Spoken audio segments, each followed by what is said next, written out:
And welcome, college football fans, to another episode here of Tim Reynolds Show's live play-by-play. This one for the 2025, or I should say the 2026 college football playoffs, in a big matchup here in the second round, where we will see the Miami Hurricanes coming to take on the defending national champion, the Ohio State Buckeyes. Miami Hurricanes at 11-2, the 10th seed in the college football playoff, and Ohio State at 12-1, the second seed in the college football playoff. As we get ready for this fantastic matchup, welcome, guys, to one of the best play-by-play and sports entertainment channels on YouTube today. This one of the most electrifying play-by-plays you will hear on YouTube today. This is Tim Reynolds Show. Now let's go. How are we doing, brother? Happy New Year, Alberto. Thank you, guys. Appreciate y'all. All right. Thanks for hanging out on the channel, everybody. Happy New Year. It's New Year's Eve. Hope you guys are having a great day. All right, let's get the poll going here. Pick your winner for this. Matt, what's up? Alfie, how we doing, guys? Happy New Year, man. Happy New Year from England. Appreciate you, bro.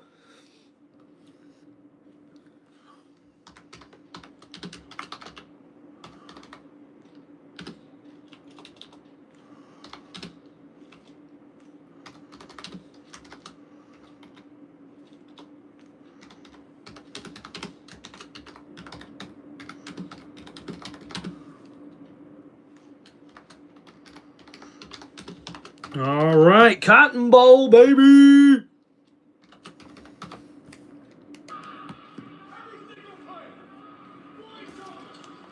Come on. Prepare for a clash of primal forces. No ground given, no strength saved. Make sure they understand they're playing somebody different tonight. The U and the Ohio State University.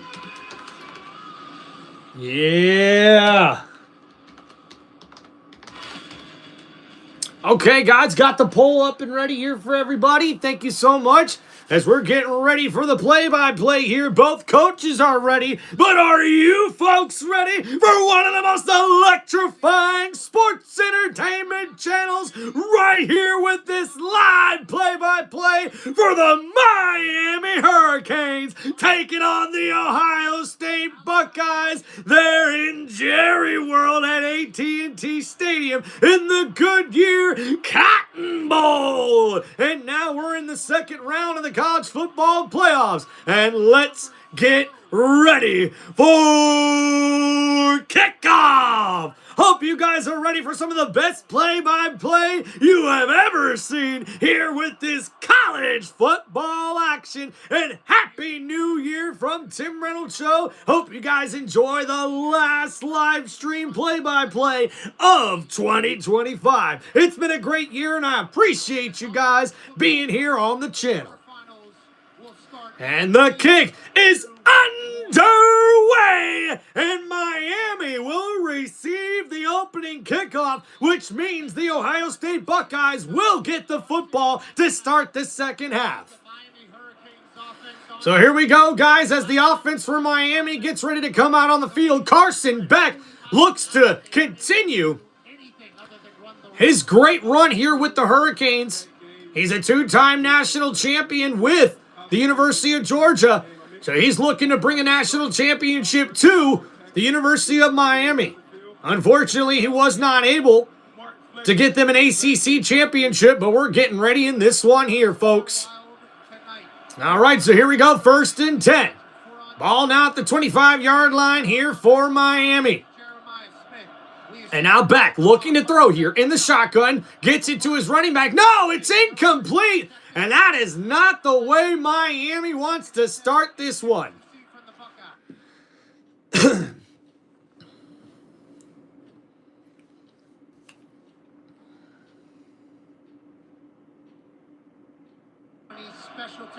So now after that incomplete pass, it's going to set up 2nd down and 10 with a 3 wide receiver set. Back in the pistol formation, he'll hand it off, and a big hit from Downs, and number 2 comes up and lays the hammer on the running back after only a 2-yard gain. So now 3rd down and long here early on for the University of Miami. And the Hurricanes offense looks to find some ground here on 3rd and 7. Beck will be in the shotgun. The running back, Fletcher, there next to him on the right, number 4. They've got a bunch receiver set. 3 receivers on the left side of the formation. Ohio State rushes 4. No, they only rush 3. Beck steps up in the pocket downfield. And through the hands of his intended receiver. And number 0 cannot come up with the grab. And that's going to set up 4th down here for the Hurricanes. And that is not the way the Miami offense wanted to get started here. Carson Beck steps up, and he throws that one across his body.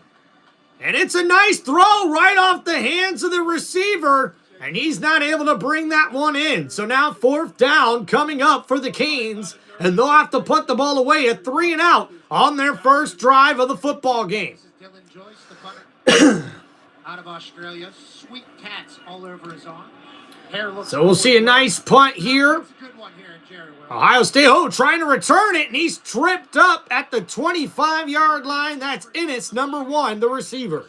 And now the Ohio State Buckeyes offense gets ready to come back out onto the field here. Tone Diggs 3 and out for Miami Hurricanes offense. Not a great start for the Canes here. No, not a great start at all to And here comes Julian Sayin. He's got a 78% completion percentage this season.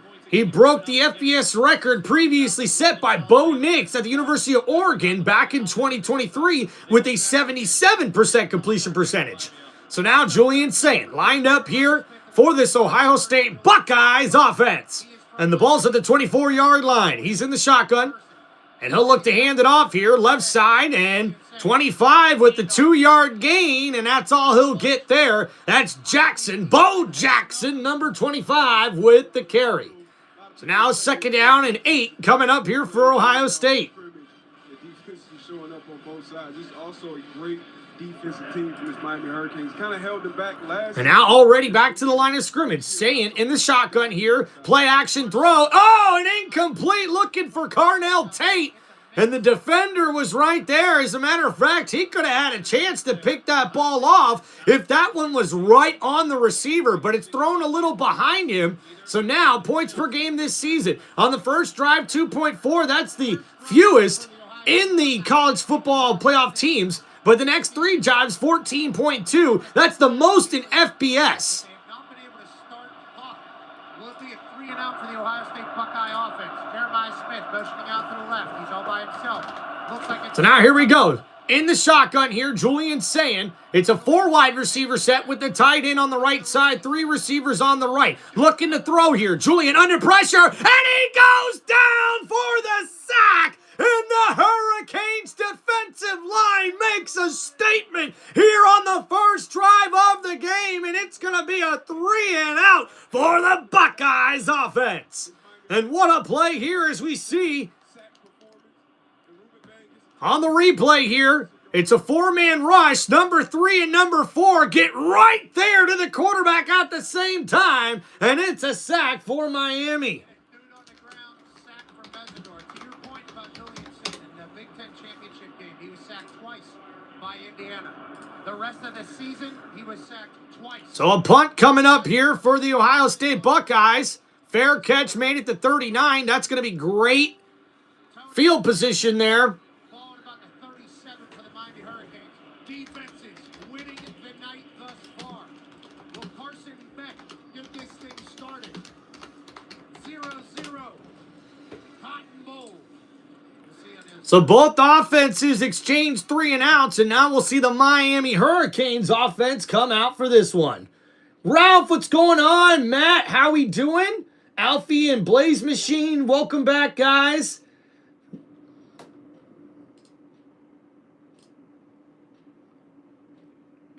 Yeah, guys, I got the Pat McAfee Show alternative broadcast on instead of the actual broadcast.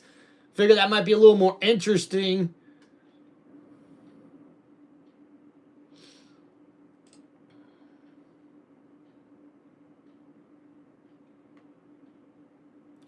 Happy New Year, man. What's going on?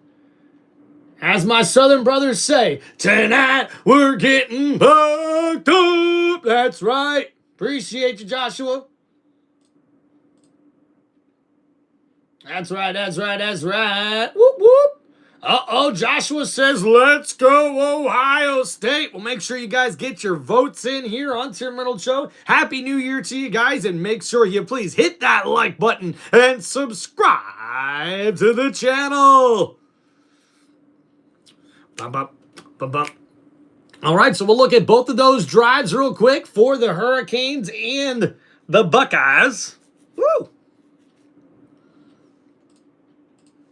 So both defenses come up with 3 and outs on both the opening drives for both teams. For the Ohio State team, 3 plays, -7 yards after the sack on 3rd down forces them to have to punt the ball back to Miami. The Hurricanes on their first drive went 3 plays, 3 yards. So we could be in for a defensive battle here early on at least. So now it's 12:49 to go in the first quarter, and the Hurricanes will get the football back in this one. Happy New Year, everybody. Happy New Year, Mrs. Reynolds. Happy New Year, Finley. Well, thank you for the drink. This will be a beautiful beverage for now.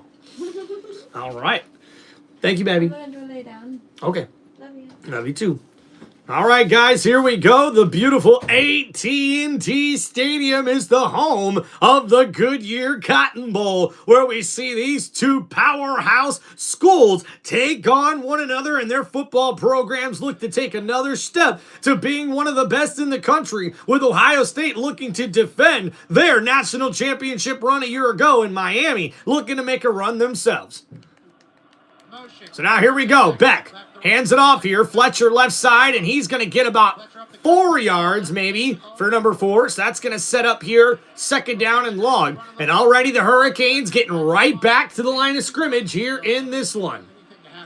Yeah, absolutely. You got to ride forward all day long until they stop them last year. So now here we go. Right up to the line of scrimmage at the 43-yard line. Beck in the shotgun, looking to throw on 2nd and 6. Plenty of time. Left side gets it to Fletcher, the running back in the flat. He's at the 50, at the 45, and out of bounds at the 40-yard line. Showing off the speed is Fletcher, and he gets a 1st down. Hurricanes! And Miami's offense finds a groove here. They get their first down of the game. They find their running back in the flat on the left-hand side of the field, and he takes it up for about a 14-yard gain. Ohio State defense. Slowed it down then there, Ty. You see to go back to huddle after running the hurry up. Yep, so a gain of 16. 1st and 10 now for Miami. Beck in the shotgun, gonna hand it off. Fletcher left side across the 40 there. And he gets it up there for maybe a yard. That's going to set up 2nd down and long here for the Hurricanes. Joe, how we doing? Happy New Year, brother. Alfie, dude, Happy New Year. Alfie saying hi to everybody. I appreciate you there, Alfie. Way to be awesome in the chat. Ralph says, you always know it's me when I say Timbo. What's up, Ralph? How we doing, man? Matt, what's going on, dude? All right, here we go. 2nd down and 8, guys. Carson Beck in the shotgun. 3 wide receivers bunched to the left side. It's a 4-man rush for Ohio State. Beck. Oh, incomplete. And that one almost was intercepted. Reese, number 8, the linebacker who was in coverage on the running back Fletcher. Well, the ball bounced it right off of Fletcher's hands. And, man, almost ended up in the arms of the defender. It falls to the ground incomplete. But Fletcher Jr. is going to want that one back. Carson Beck has been a little inaccurate thus far here to start this game for Miami. And now a 3rd down and 8 coming up here for the Hurricanes. The Ohio State defense is gigantic. The Miami Hurricane offensive So 3 wide receivers set. Carson Beck in the shotgun here. Looking to throw. 4-man rush. Under pressure. Gets rid of it. It's caught. Number 7 breaks a tackle. And he's got enough for a 1st down. Hurricanes! And Miami's offense finding a groove here on this 2nd drive. As we see, there's a 4-receiver set after they motioned out a receiver. And man, number 7, a nice in route from the outside, makes a terrific play. Getting that ball to C.J. Daniels. Getting your playmakers going early can bode well for you down the stretch. Lorenzo Styles Jr., I believe, was just helped off the field for, Uh-oh, and Lorenzo Styles Jr., the playmaking defensive back / linebacker, looks like he's heading to the injury tent for Ohio State. So that's C.J. Daniels, number 7, with the 13-yard gain on that grab. And now it's direct snap there, and it looks like Tony. So the Wildcat, Macalakai Tony, with the run there for 4 yards. The receiver, number 10, is the big playmaker on this offense. They'll continue to try to feed him the ball. What's up, Jennifer? Yeah, what a catch. C.J. Daniels coming up with a great grab, snatching that one out of the air. I like where Carson Beck put that one on the previous play, up where only his receiver could make a play on it. So, yeah, guys, make sure you hit that like button, subscribe to the channel. It's 2nd down and 6. Carson Beck in the shotgun. Ball at the 24-yard line. Beck going to step up in the pocket. He runs with it, gets across the 20. That's a nice gain of about 4 yards. It sets up 3rd down and short. Nobody's expecting Carson to get loose. No, not at all. But boy, oh boy, he's. All right.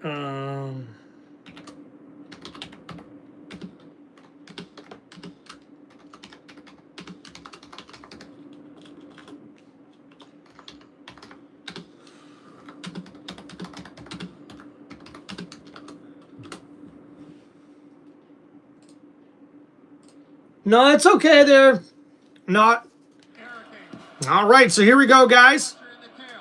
And a handoff there. Fletcher Jr. gets it up the field for a gain of 2. And, uh-oh, wait a minute. Ohio State says it's a fumble. And it is. It's a turnover and a 1st down. Buckeyes. And, oh, my goodness. What a play made by the defense for Ohio State. Fletcher Jr. goes in for what looks like a 2 or 3 yard gain. And somehow the football ends up on the ground. And it's Ohio State football. And wow, what a play. Still waiting to see the replay here. Fletcher Jr. right there, cuts back inside. Number 1 with the tackle, and then number 26. Nice peanut punch as he gets that out of there and then comes up with the fumble recovery. What a great play from the linebacker who just substituted in for the injured number 3 that went to the injury tent. What a play for the Buckeyes. It'll be 1st down and 10 for the Ohio State offense. Wow. Dang, man, we got a lot of Ohio State fans in the chat. Let's go. All right, appreciate you guys. Thank you so much for hanging out on the channel. Don't forget to please hit that like button and subscribe to Tim Reynolds Show here for this live play-by-play here for the Miami Hurricanes, taking on the Ohio State Buckeyes in the Goodyear Cotton Bowl at AT&T Stadium. Hope you guys are having a wonderful New Year's Eve. Happy last day of 2025, and I wish you guys all the best in all of your goals and ambitions in the new year for 2026. And thank you guys so much for hanging out on Tim Reynolds Show. If you guys got any football questions or any shout outs you'd like to make here, make sure you guys just hit me up with those super chats. And hey, hope to hear from a lot of you guys coming up throughout this live stream. It is the last live stream of 2025 with this play-by-play here. So hope you guys will enjoy it. And hey, let's have a little fun to ring in the new year, guys. Woohoo! You know what that means. Got to get your cold beverage ready. Come on. Come on. I know you guys are ready. I'm only going to wait for another second or two. Come on. Come on, get that beverage ready. All right, you ready? Gotta wait for that nice, crisp sound of that can when we open it up. You know what I mean? Here we go. Ooh. Oh, I love that sound. That sound is terrific. And now we're about to take a drink. Hey, cheers to y'all. This is Tim Reynolds Show. Now let's go. And Happy New Year to everybody.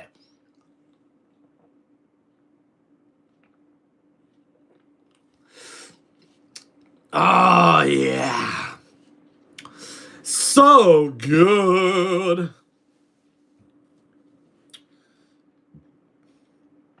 All right. Heck yeah, man. Is that a Four Loko? Hell no, Planet Shark.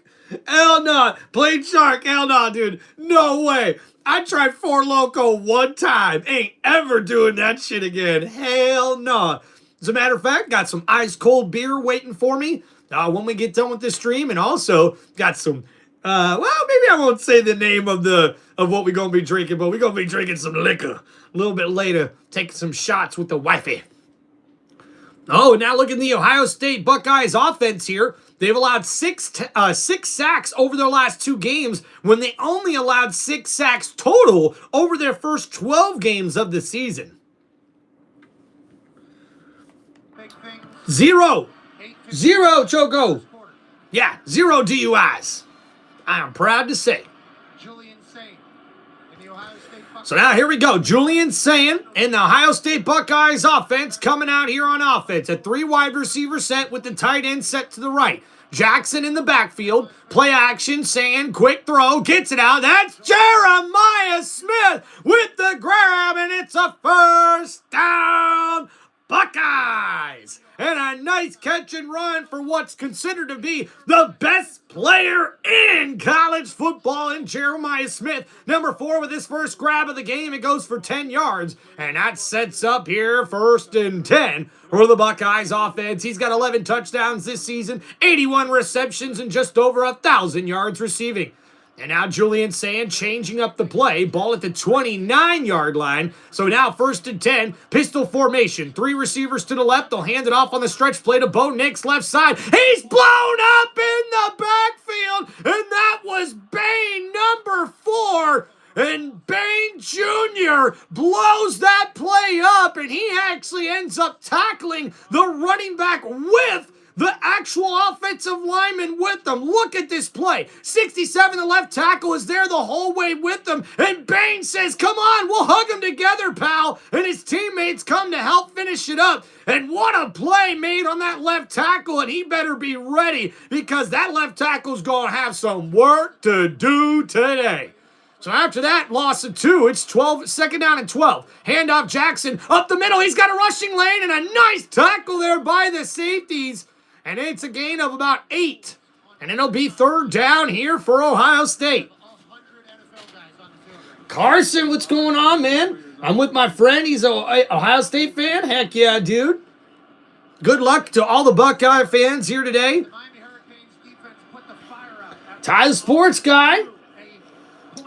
No, it's all good, man. Wishing you a happy new year as well, man. Enjoy time with your family. All right. So 3rd and 4.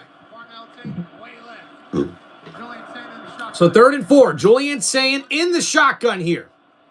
3 wide receiver set. Ball at the 34. Quick throw downfield. Incomplete. Looking for Carnell Tate. And it looked like maybe there was some pushing and shoving on that play. But no penalty flag is called. And you see Julian Sayin, he was looking for Carnell Tate the whole way. And I don't know, guys. It did look like the Hurricane defender had his hand on the shoulder pad. But looking at that second camera angle, he just had his hand on the pad, not pulling at the jersey or the collar. So maybe a good no call there for the refs. Got to give them credit every once in a while, right? So now here we go. Punt coming up for Ohio State, and both teams have not been able to get anything together here on offense thus far. We're halfway through the first quarter. It's a fair catch made here for Miami as they get ready to come back on offense. We've got 6.5 minutes remaining here in the first quarter. And welcome everybody to Tim Reynolds Show's live play-by-play here for one of the last live stream play-by-plays of the 2025 year. Let me be the first to wish you guys a happy new year from Tim Reynolds Show, and good luck in all your future endeavors and goals within the 2026 year. I appreciate you guys. Thank you for making 2025 one of the best years on my YouTube channel as we continue to try to grow one of the most electrifying sports entertainment channels on YouTube today. This is Tim Reynolds Show. Now let's go. Come on. This is the ice cold Michelle Pfeiffer and white gold. Who you got, says Carson. Carson, I got the U, baby. The U. Come on. Let's go Hurricanes, baby. Hurricanes. Oh, no. Nuts. Got nuts. Not so Sam. Let's go with so not Sam. Says Panthers gonna beat the Bucks on. Hey, look, man, I'll be rooting for my team on Saturday. They'll kick off the NFL slate this weekend, and hey, anything can happen, man. Anything can happen. So I'll be rooting for the Bucks. Good luck to the Panthers, and I hope Tampa Bay can find a way to pull out the win. Oh, look, already Carter Beasley as well says Panthers gonna beat the Bucks. Hey, look, I get it, man. I get it. Look, Plain Shark says the U gonna cry after losing tonight. Cry? Why would they cry, dude? They made it this far, right? I mean, heck, I thought for sure when Miami wasn't able to compete for the ACC championship game once again, which, hey, they should have, by the way. I mean, that was a little bit disappointing in my opinion. The loss to Louisville and then another loss to SMU, both those losses shouldn't have happened for the Hurricanes. So I actually thought they got pretty lucky getting into this playoff. And then, wow. I mean, guys, can you say much about, I mean, like that performance last week against Texas A&M was a dominant performance from the Hurricanes. So, hey, it could be a long day for the Buckeyes as well, but I do know that this Buckeye defense is a different beast, and right now you're seeing this play out. It's a battle of the defenses here early on in this one. The Miami Hurricanes have taken on the identity of their coach, who's ready to fight you at any moment. He certainly saw that I picked Texas A&M last week. Had a Cowboy. Oh, dang, Pats fans in here. Look at him. Good. All right, wishing you luck, man. I'm going to be wishing that I win. Good luck. Hey, no problem, man. Thank you so much, dude. And Renee, go Pack, go. Trevor Diggs. Oh, I know. What a big gain for that secondary for the Packers. Let's go, guys. And now Beck on 1st and 10, looking to throw from the 15. He's going to run with it. Beck slides down at the 25-yard line. And looks like they were lined up at the 17-yard line because that's a gain of 8 to the 25. And that's going to set up 2nd down and 2 now for the Hurricanes offense. And there's Matt Patricia, the former. Take a positive play against this defense, however you can find it. That's a Florida boy, too, now. Yeah, you got some wheels. Matt Patricia, the former Detroit Lions head coach and defensive coordinator, Super Bowl champion defensive coordinator with the Patriots, is the defensive coordinator. And now Beck in the pistol formation, hands it off. Fletcher Jr. breaks a tackle, gets across the 30 to the 31-yard line, and Fletcher Jr. almost broke that one. And that would have been a great run for the Hurricanes, but it's enough for a first down. Hurricanes! And Miami's offense continue to stack up some yards here and some first downs. And Fletcher better hold on to that football a little bit better after coughing it up on the last drive. He almost fumbles on that play. So now at the 31-yard line, Beck in the pistol formation. It's a 3-wide receiver set. 2 of the receivers on the right side. Ohio State showing blitz here. They rush 5. They hand it off. Fletcher bounces off a tackle. He's at the 40. Inside the 40 to the 44-yard line. And that's a nice gain for the Hurricanes offense. So a gain of 6 yards. No, a gain of 13 yards on that play. A nice run there from Mark Fletcher Jr., number 4. Cuts to the left side, breaks 1 tackle, and then trucks a defender to break another tackle, taking him head on. That's a nice truck stick there. And number 4 keeps it rolling for another 10 yards and a 13-yard gain. At the 44-yard line, Beck in the shotgun, quick throw, gets it out to Tony. Tony almost trips and falls, fumble, and he gets on top of it. And woo! That was a little bit of a sloppy play there. We got some pushing and shoving. I thought they might throw a flag here, but no flag as of yet. I want to let everybody know the white hat that was making that call was... Dude, what's up, Zoofer, man? Thank you, brother. Appreciate you. Strange Production says, go Buckeyes. Heck yeah, dude. Buckeyes going to win, baby, says the real MTJ. Uh-oh, but Abel says, nah-uh. So after that gain of 5 yards where they almost fumbled the football, now Carson Beck in the shotgun, hands it off. Fletcher, tripped up, but he stays on his feet. And he somehow gets a gain of 2 yards on that play. So 3rd down and 3 for Miami coming up next. Excuse me. Woo! Playing for Ohio State. A little bit of hate is good for college football. I'm just going to say it. And Pat McAfee and the boys calling from the field pass here. We switching it up a little bit, baby. Let's go. That's something they're going to have to address because they keep holding on to that ball like a loaf of bread. Plain Shark, take it easy, dude. Damn. So now here we go. Third down. I think I'm going to have to delete that one. That one's a little bit vulgar there, bro.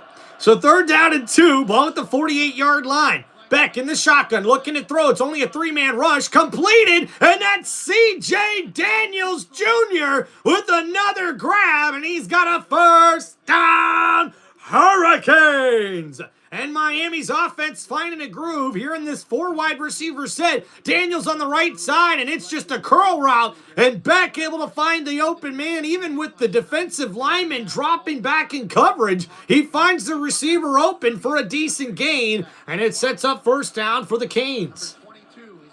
So a gain of 9 yards, and now at the 39-yard line, it's 1st and 10. Back in the shotgun, quick throw, Malachi Tony, wide receiver screen, runs over a defender, but that defender stands tall and has help behind him, and that's going to be a small gain on that receiver screen. A quick throw from Carson Beck, and now 2nd down and long coming up for Miami Hurricanes offense. Best on best. Those are the 2 best players on each side of the ball, I would think. Ty Schmidt, that's Mario Christian. Look, Plain Shark, I knew you were kidding, dog, but that one was just a little bit too much, dude. A little bit too much. I mean, obviously, that's what he practices, what he preaches. First of all, All right, so here we go. Receiver in motion here. Carson Beck in the shotgun. Ball at the 35, looking to throw. Quick throw, gets it out. Receiver catches it. And we'll see where they mark the football. I think this is going to be a first down, and it is a first down for the Hurricanes. And number 1 was the receiver that they put in motion back and forth. As we look at the replay here, that's a nice play to Joshua Trader. And Trader there with the catch for 7 yards, his first catch of the game. That was also Jeremiah Smith's teammate. He was also And Real MTJ says, I'm a diehard Buckeyes fan for life, so I'm a little biased. Hey, that's all right, man. I'm a diehard Gator fan, but still rooting for the Hurricanes. You know what I mean? So here we go. Miami in the pistol formation. Beck hands it off. That's another running back up the middle, and he almost breaks that one loose. And that's a beautiful gain there for Pringle Jr. Got a lot of juniors here on this team for the Miami Hurricanes. So guard Pringle Jr. with a 7-yard carry on that play, and he almost broke loose. It looks like he actually tripped over his own offensive lineman who was trying to hold his block there. If that didn't happen, you could have probably seen him take that into the end zone, or at least into the Ohio State secondary. So now here we go. Beck in the shotgun here. He'll hand it off again. A draw play up the middle. The inside zone maybe gets a yard. And we'll see where they mark the football. I think it's going to be enough for a first down. 16, 15, 14. Carson Beck's looking to the side and saying, let's take this to the 2nd quarter. So after that run there, that will take us to the end of the 1st quarter here in this one. And the Miami Hurricanes tied 0-0 with the Ohio State Buckeyes as Pringle Jr. makes the 3-yard run. And that's going to give a first down for the Hurricanes. Rolls into quarter. We got a dogfight in Arlington.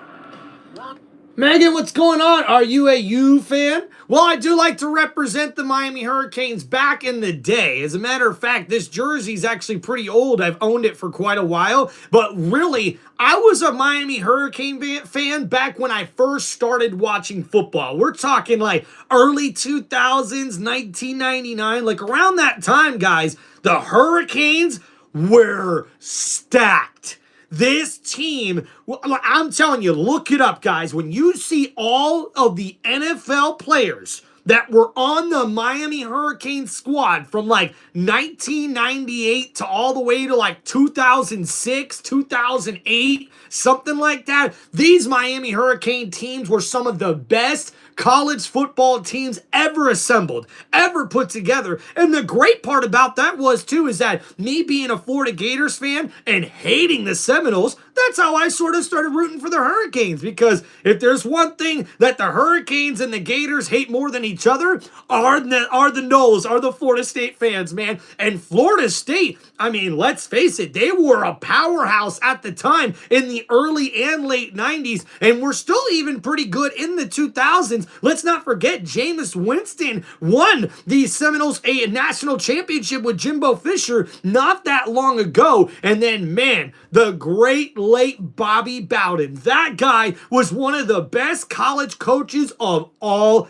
time. But yeah, guys, so I love to root for the Hurricanes. I like to root for just about any team in Florida, you know, the UCF Knights, but I'm a diehard Gators fan, though, man. I'm really looking forward to seeing what the new head coach can do for the Hurricanes. I don't know if it was the best hire, in my opinion, I should say, for the Gators. For the Hurricanes, though, love what Cristobal has been able to do, finally getting a winning culture here for the Miami Hurricanes. And to be honest with you guys, I was a little surprised that the Hurricanes got into the playoffs at all. So for me, like, they're playing with house money right now, man. Like, take advantage of your opportunity, and they did. I mean, dominating the way they did against Texas A&M, who was pretty much like the best SEC team this whole entire year until the last game of the season against Texas. So I was a little shocked that the Hurricanes not only got in, but beat Texas A&M the way they did last week. Watch out for the Hurricanes, man. This is going to be a good game, I think, though. Oh, what's going on, Strange? Who you got on Saturday? Come on, Strange Productions. You already know who I'm rolling with, baby. Right there. Die hard to the day I die. To the day I die, baby. If you cut me open, I would bleed pewter, red, and orange, baby. Let's go. Oh my gosh, all the guys wearing tuxedo t-shirts. Oh my gosh, this is awesome for Pat McAfee and the boys. All right, so Ohio State with only 9 total yards in the first quarter. And a handoff here for Miami, the stretch play. Fletcher still running over defenders to the 13-yard line. That's a gain of 6 for the running back, who continues to get stronger as he gets more carries. And Fletcher Jr. not letting that fumble faze him one bit as he continues to try to run hard for this Hurricane squad. This current drive, 11 plays, 70 yards, taking over 7 minutes thus far. And Miami slowing down the pace here a little bit as they try to control the clock. They've had the offense putting up yards here, but still no points yet. So Beck in the shotgun, looking to throw. Left side, that's C.J. Daniels, a nice move. And he gets out of bounds at the 9-yard line. And Daniels Jr. making a nice move. Number 7 is putting the juke move on the defender. But a nice tackle to force him out of bounds by Ohio State. Daniel Berry Sports Highlights. Happy New Year, buddy. Rick and Boba, how we doing? Strange Productions going with the Bucks, heck yeah. And Boba, don't do that. Don't do that. So now here we go, 3rd down and 2. And this is a big 3rd down coming up for the Ohio State defense. And the ball just across the 10-yard line. Beck in the shotgun. Quick throw. Fletcher in the flat. Runs it in for the touchdown. Miami Hurricanes. And Mark Fletcher Jr. overcomes the fumble on the last drive to catch it and run it into the end zone for the first touchdown of the game. What a play. Carson Beck finds his running back. It looked like a running play. They fake the run with the quarterback, and he gets the ball out quickly in the flat on the left side to the running back, Fletcher Jr. on that play. It's a touchdown for the Hurricanes offense, and now we will see the extra point. And the extra point is good, and that just barely gets through, and it's a 7-point game here in this one. The Miami Hurricanes were talking their shit after Texas A&M. O-H-I, no, says the Hurricane.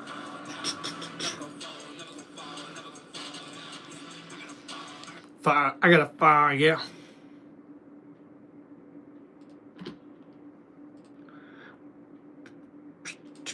Why did they gotta keep spamming my chat?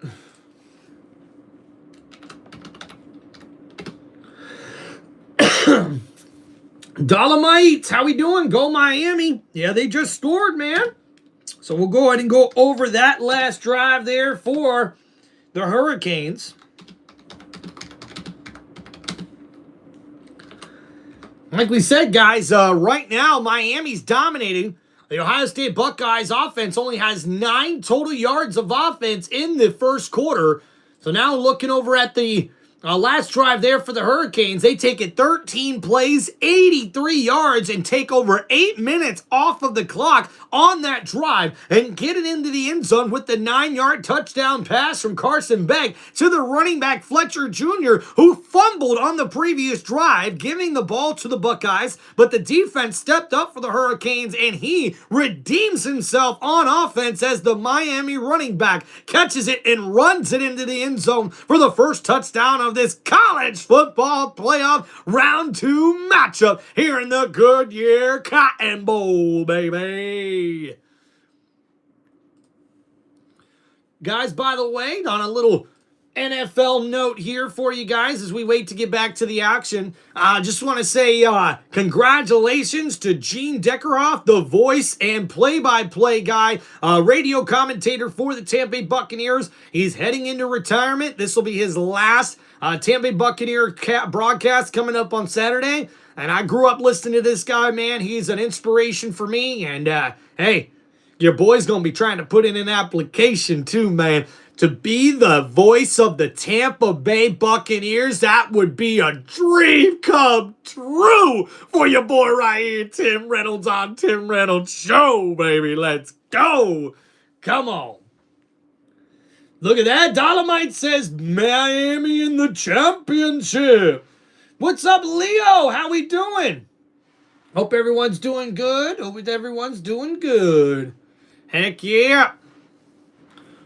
All right, let's enjoy a nice cold beverage.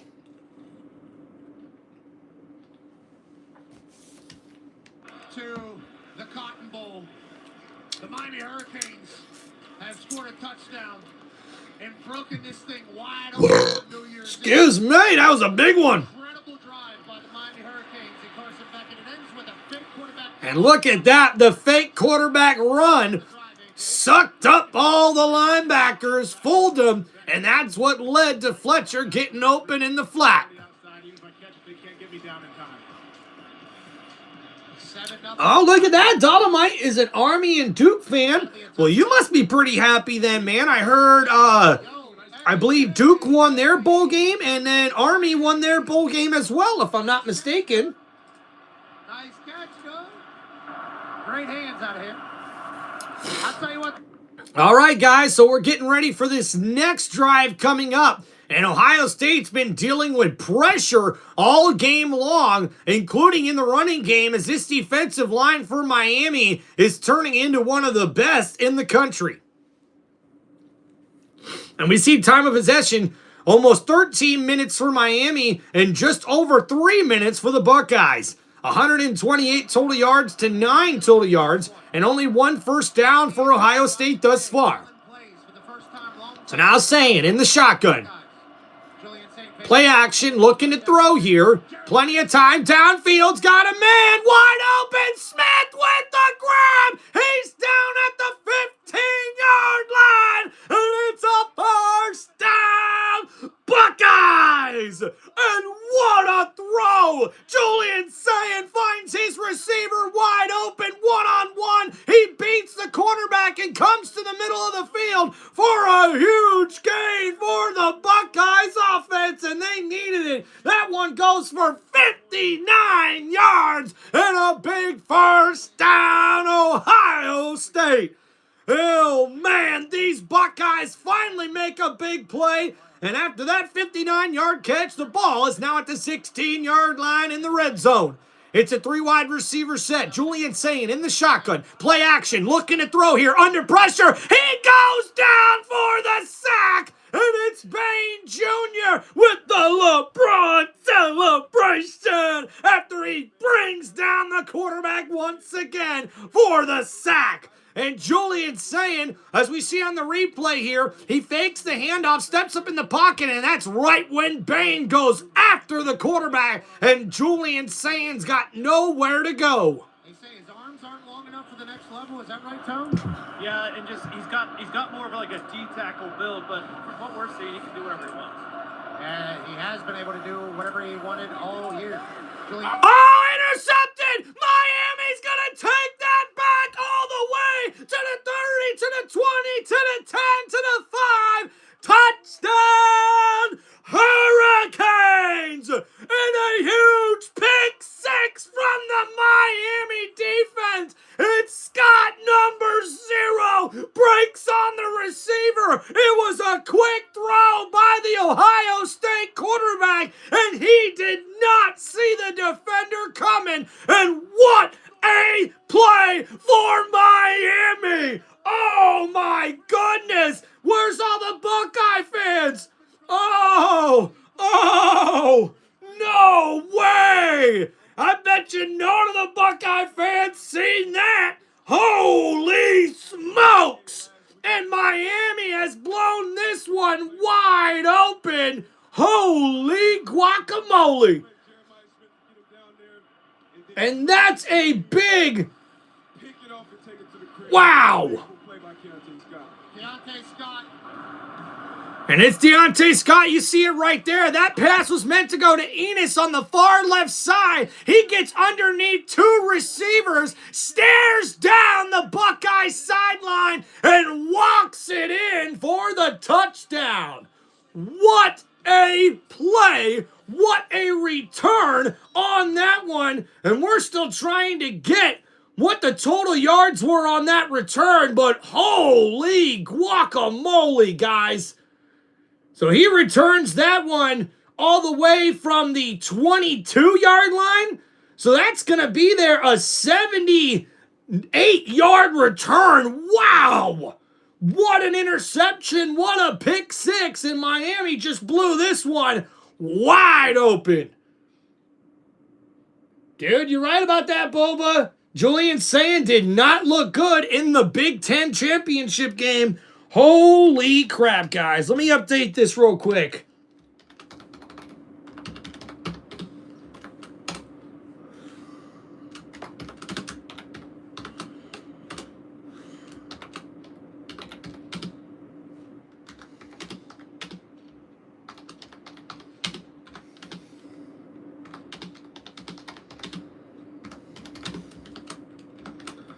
Okay, guys. Wow. Oh my goodness, guys. I'm a Browns, Cavs, and Buckeyes fan. How cooked am I? Hey, look, man. Look, Boba, this is why I love this sports community, because I get people like you, right, that say, "Oh, look, I'm a Browns, a Cavs, and a Buckeyes fan," right? Well, the Buckeyes have been pretty successful for the most part, right? Cavs, they've had some success, especially with LeBron James, right? And then the Browns, although it hasn't been early success, they had a lot of success early on in the NFL, believe it or not. But guys, I'm a Tampa Bay Buccaneers fan, a Tampa Bay Rays fan, and as far as basketball goes, if I was to root for anybody, it was usually the Orlando Magic before I became a Miami Heat fan. So imagine for me, dude, like, fuck, like, there wasn't winning nothing besides the Bucks getting the 2002 Super Bowl for me. You know what I mean? I've had the Rays make it to the World Series a couple of times and get their butts whooped, and the same thing with the Orlando Magic. But yeah, it's been a little tough, man. It's been a little tough. Expected this one. And yikes, I don't think Buckeye fans expected this start from their team. And there's no way he's going to return that. Wait a minute, I thought he was thinking about it. The hell was that? Okay. And Dolomite says Buccaneers going down against the Panthers. Hey, look, it's all right, man. I'm going to root for my Buccaneers just like you'll root for your Panthers, man. It's all good. It's all good. I-B-ball Duke ranked 6. Dolomite, you played basketball on Duke? Is that what you're saying? That'd be pretty cool. Christopher, how we doing, buddy? Christopher Bird in the chat. And there's Ty, the sports guy 19. How we doing? And Matt, hope you're doing good. And now Julian Saying in the shotgun. Play action, looking to throw. Blitz coming. He gets rid of it. Wide open is Jeremiah Smith. And it's a first down, Buckeyes. And a nice throw from Julian Saying, getting it to his number 1 receiver in the slot. And he gets a 10-yard gain. You get a touchdown here, 14-7. Feels much better trying to quiet this Miami crowd. AP Town, what was the DraftKings over-under for... So a gain of 13. 14 and a half at DraftKings was their team total. I believe I just was told by Ben Ward that that's the second longest. So now 1st and 10. Ball at the 38-yard line. And in the shotgun, Julian Saying hands it off. Left side, number 12's got some room up to the 50-yard line. And that's another first down for the Buckeyes offense. And that's a nice run there. Donaldson Jr., number 12 on the carry. And Ohio State trying to get back into this ball game. I don't know, it feels like we're getting interesting information from the truck. Hey, Dish and Ben, figure it out. Okay, it's New Year's Eve. I know the boys might be buzzing back there. Tell them, Pat. Yes, if the Panthers win, they are in the playoffs. So we'll see Julian Saying in the shotgun here. 2 receiver set. Play action, quick throw, looking for Smith. And can't get it to his receiver. And nice block there and nice coverage from the Miami defender.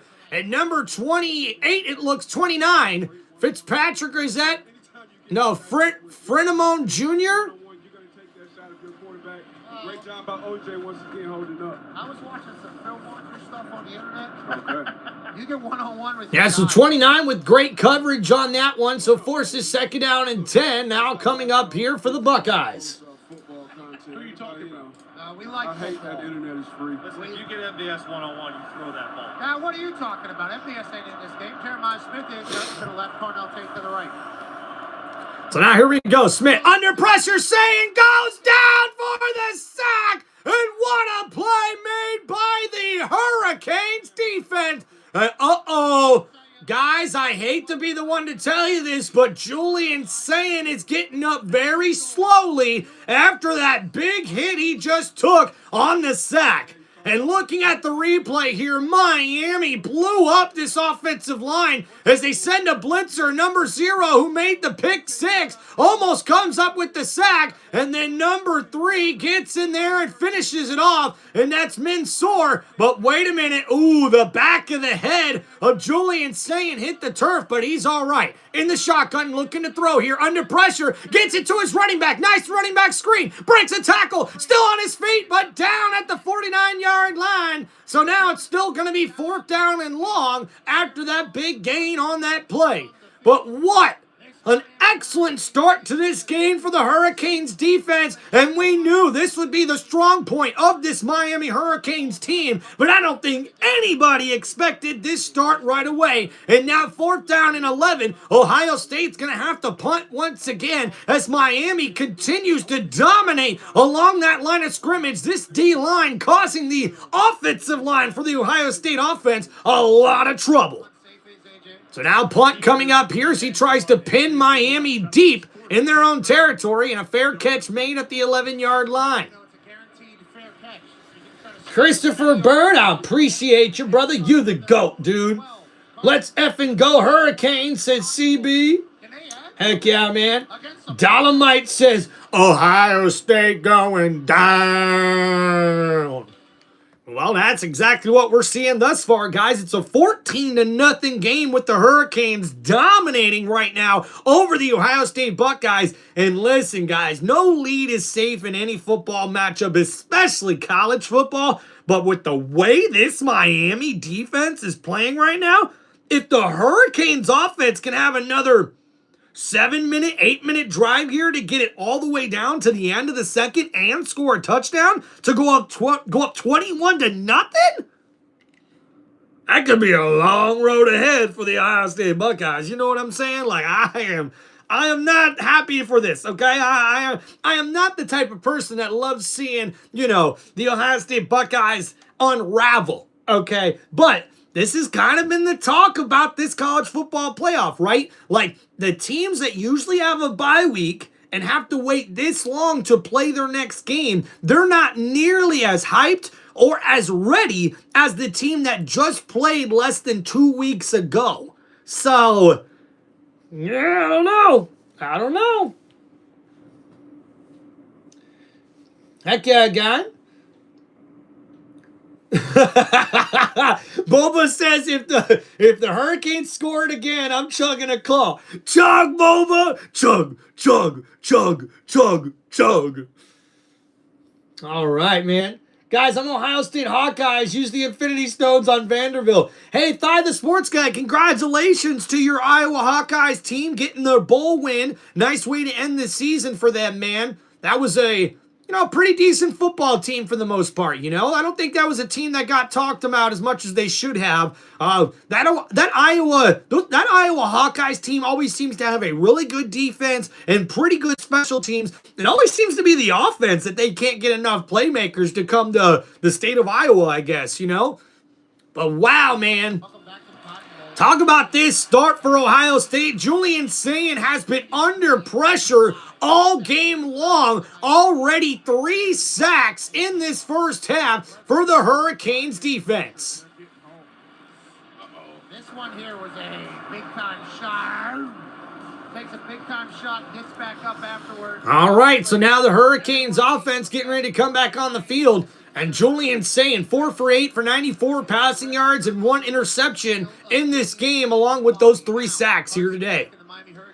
Guys, thank you so much for hanging out here on Tim Reynolds Show. Don't forget to please hit that like button and subscribe to the channel. If you guys are interested in supporting the channel at all, make sure you guys go ahead and either donate or hit those super chats here with any football questions or shout outs, or you guys can sign up for channel memberships. So now here we go. 1st and 10 here in this one. And Carson Beck, he's in the shotgun here, but he's going to change the play up at the 11-yard line. So 3 wide receiver set. Hands it off. Fletcher, nowhere to go. I think he might have got a yard. We'll see where they spot the football, but it looks like no gain on that carry. Much better when they're balanced, and Carson Beck has been dealing as well through the air. So now here we go. 2nd down and 10. 4 wide receiver set. And Beck looking to throw. Gets it, completes it. Nice catch and run from C.J. Daniels. He breaks 2 tackles, but goes down after getting a first down. Hurricanes. That's a gain there of about 11, maybe 12.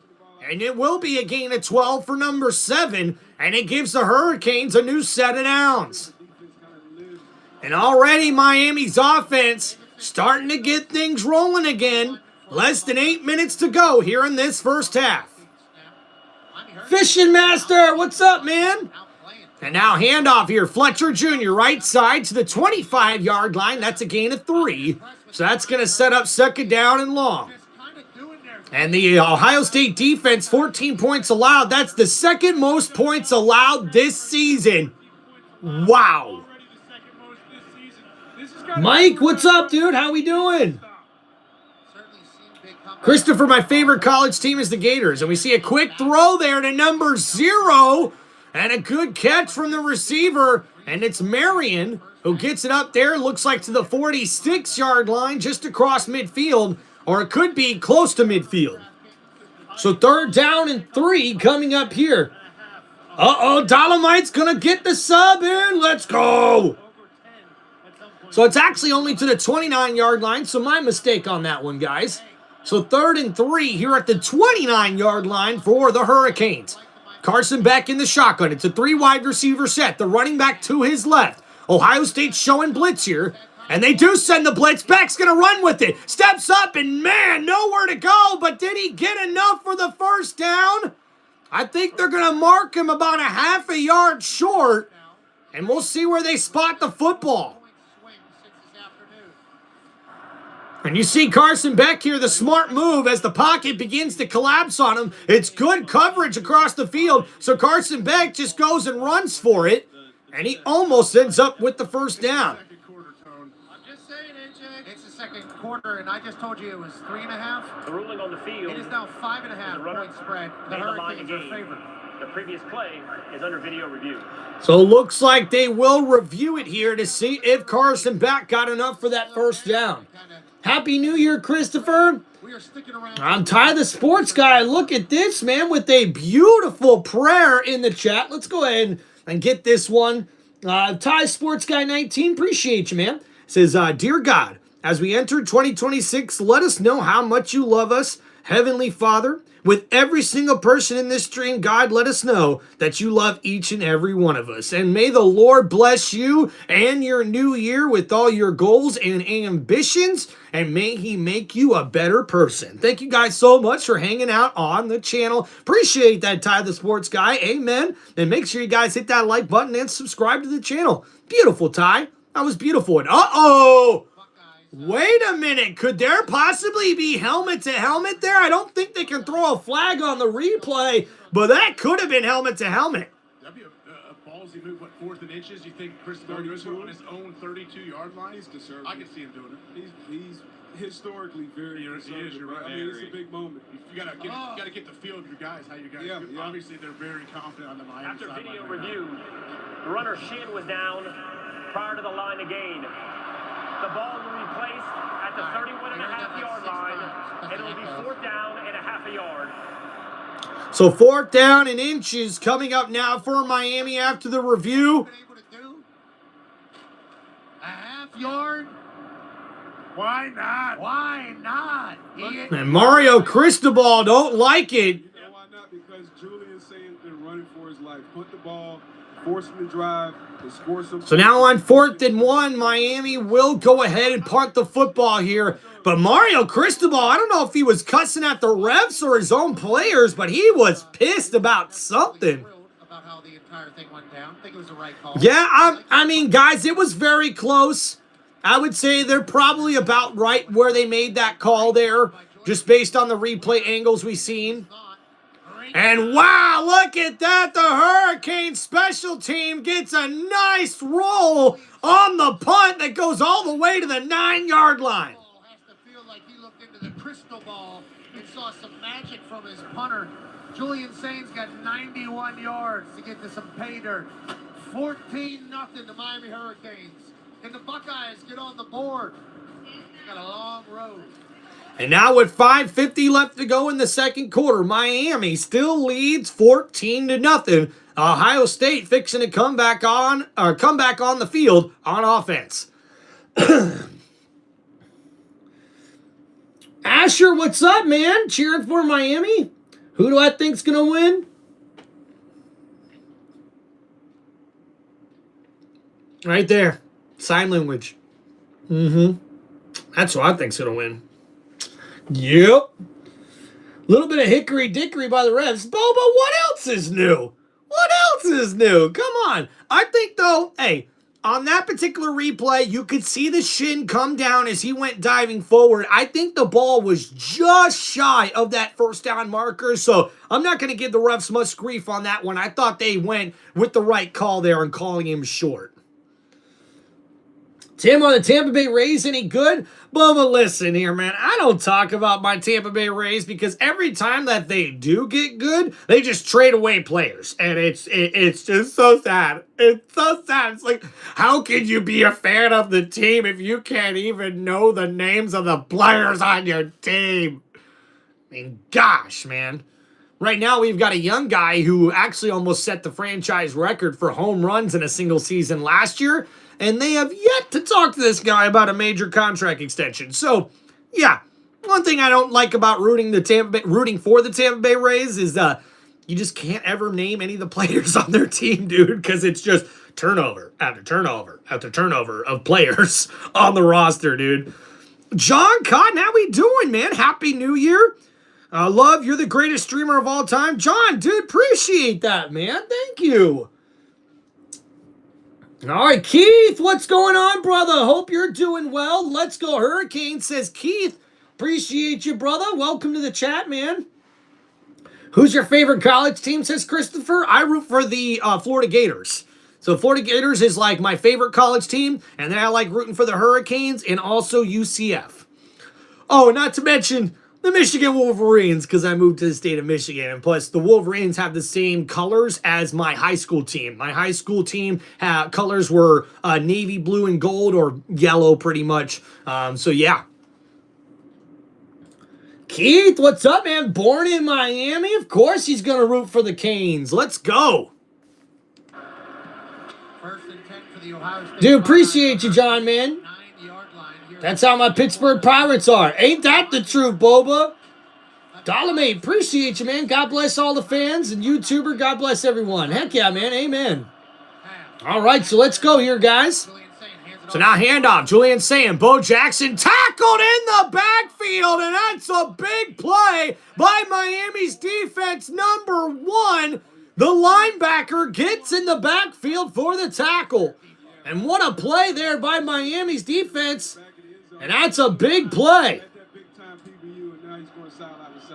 I'll tell you what, the moxie of the Miami team, having the lead, having you backed up. And now Julian Saying play action throws, and oh, what a hit on the tight end. And that's the same bad man. It's Mohamed Tor. Number 1, the linebacker just delivered a slobber knocker of a hit on the tight end who went up for the grab, and bam! Shoulder right to the side of the helmet. It's a clean hit and a beautiful play. Number 1 actually looked like he was trying to go for the football there, so that could have been a lot worse for the Ohio State offensive player there. So now Julian Saying, 3rd down and 9.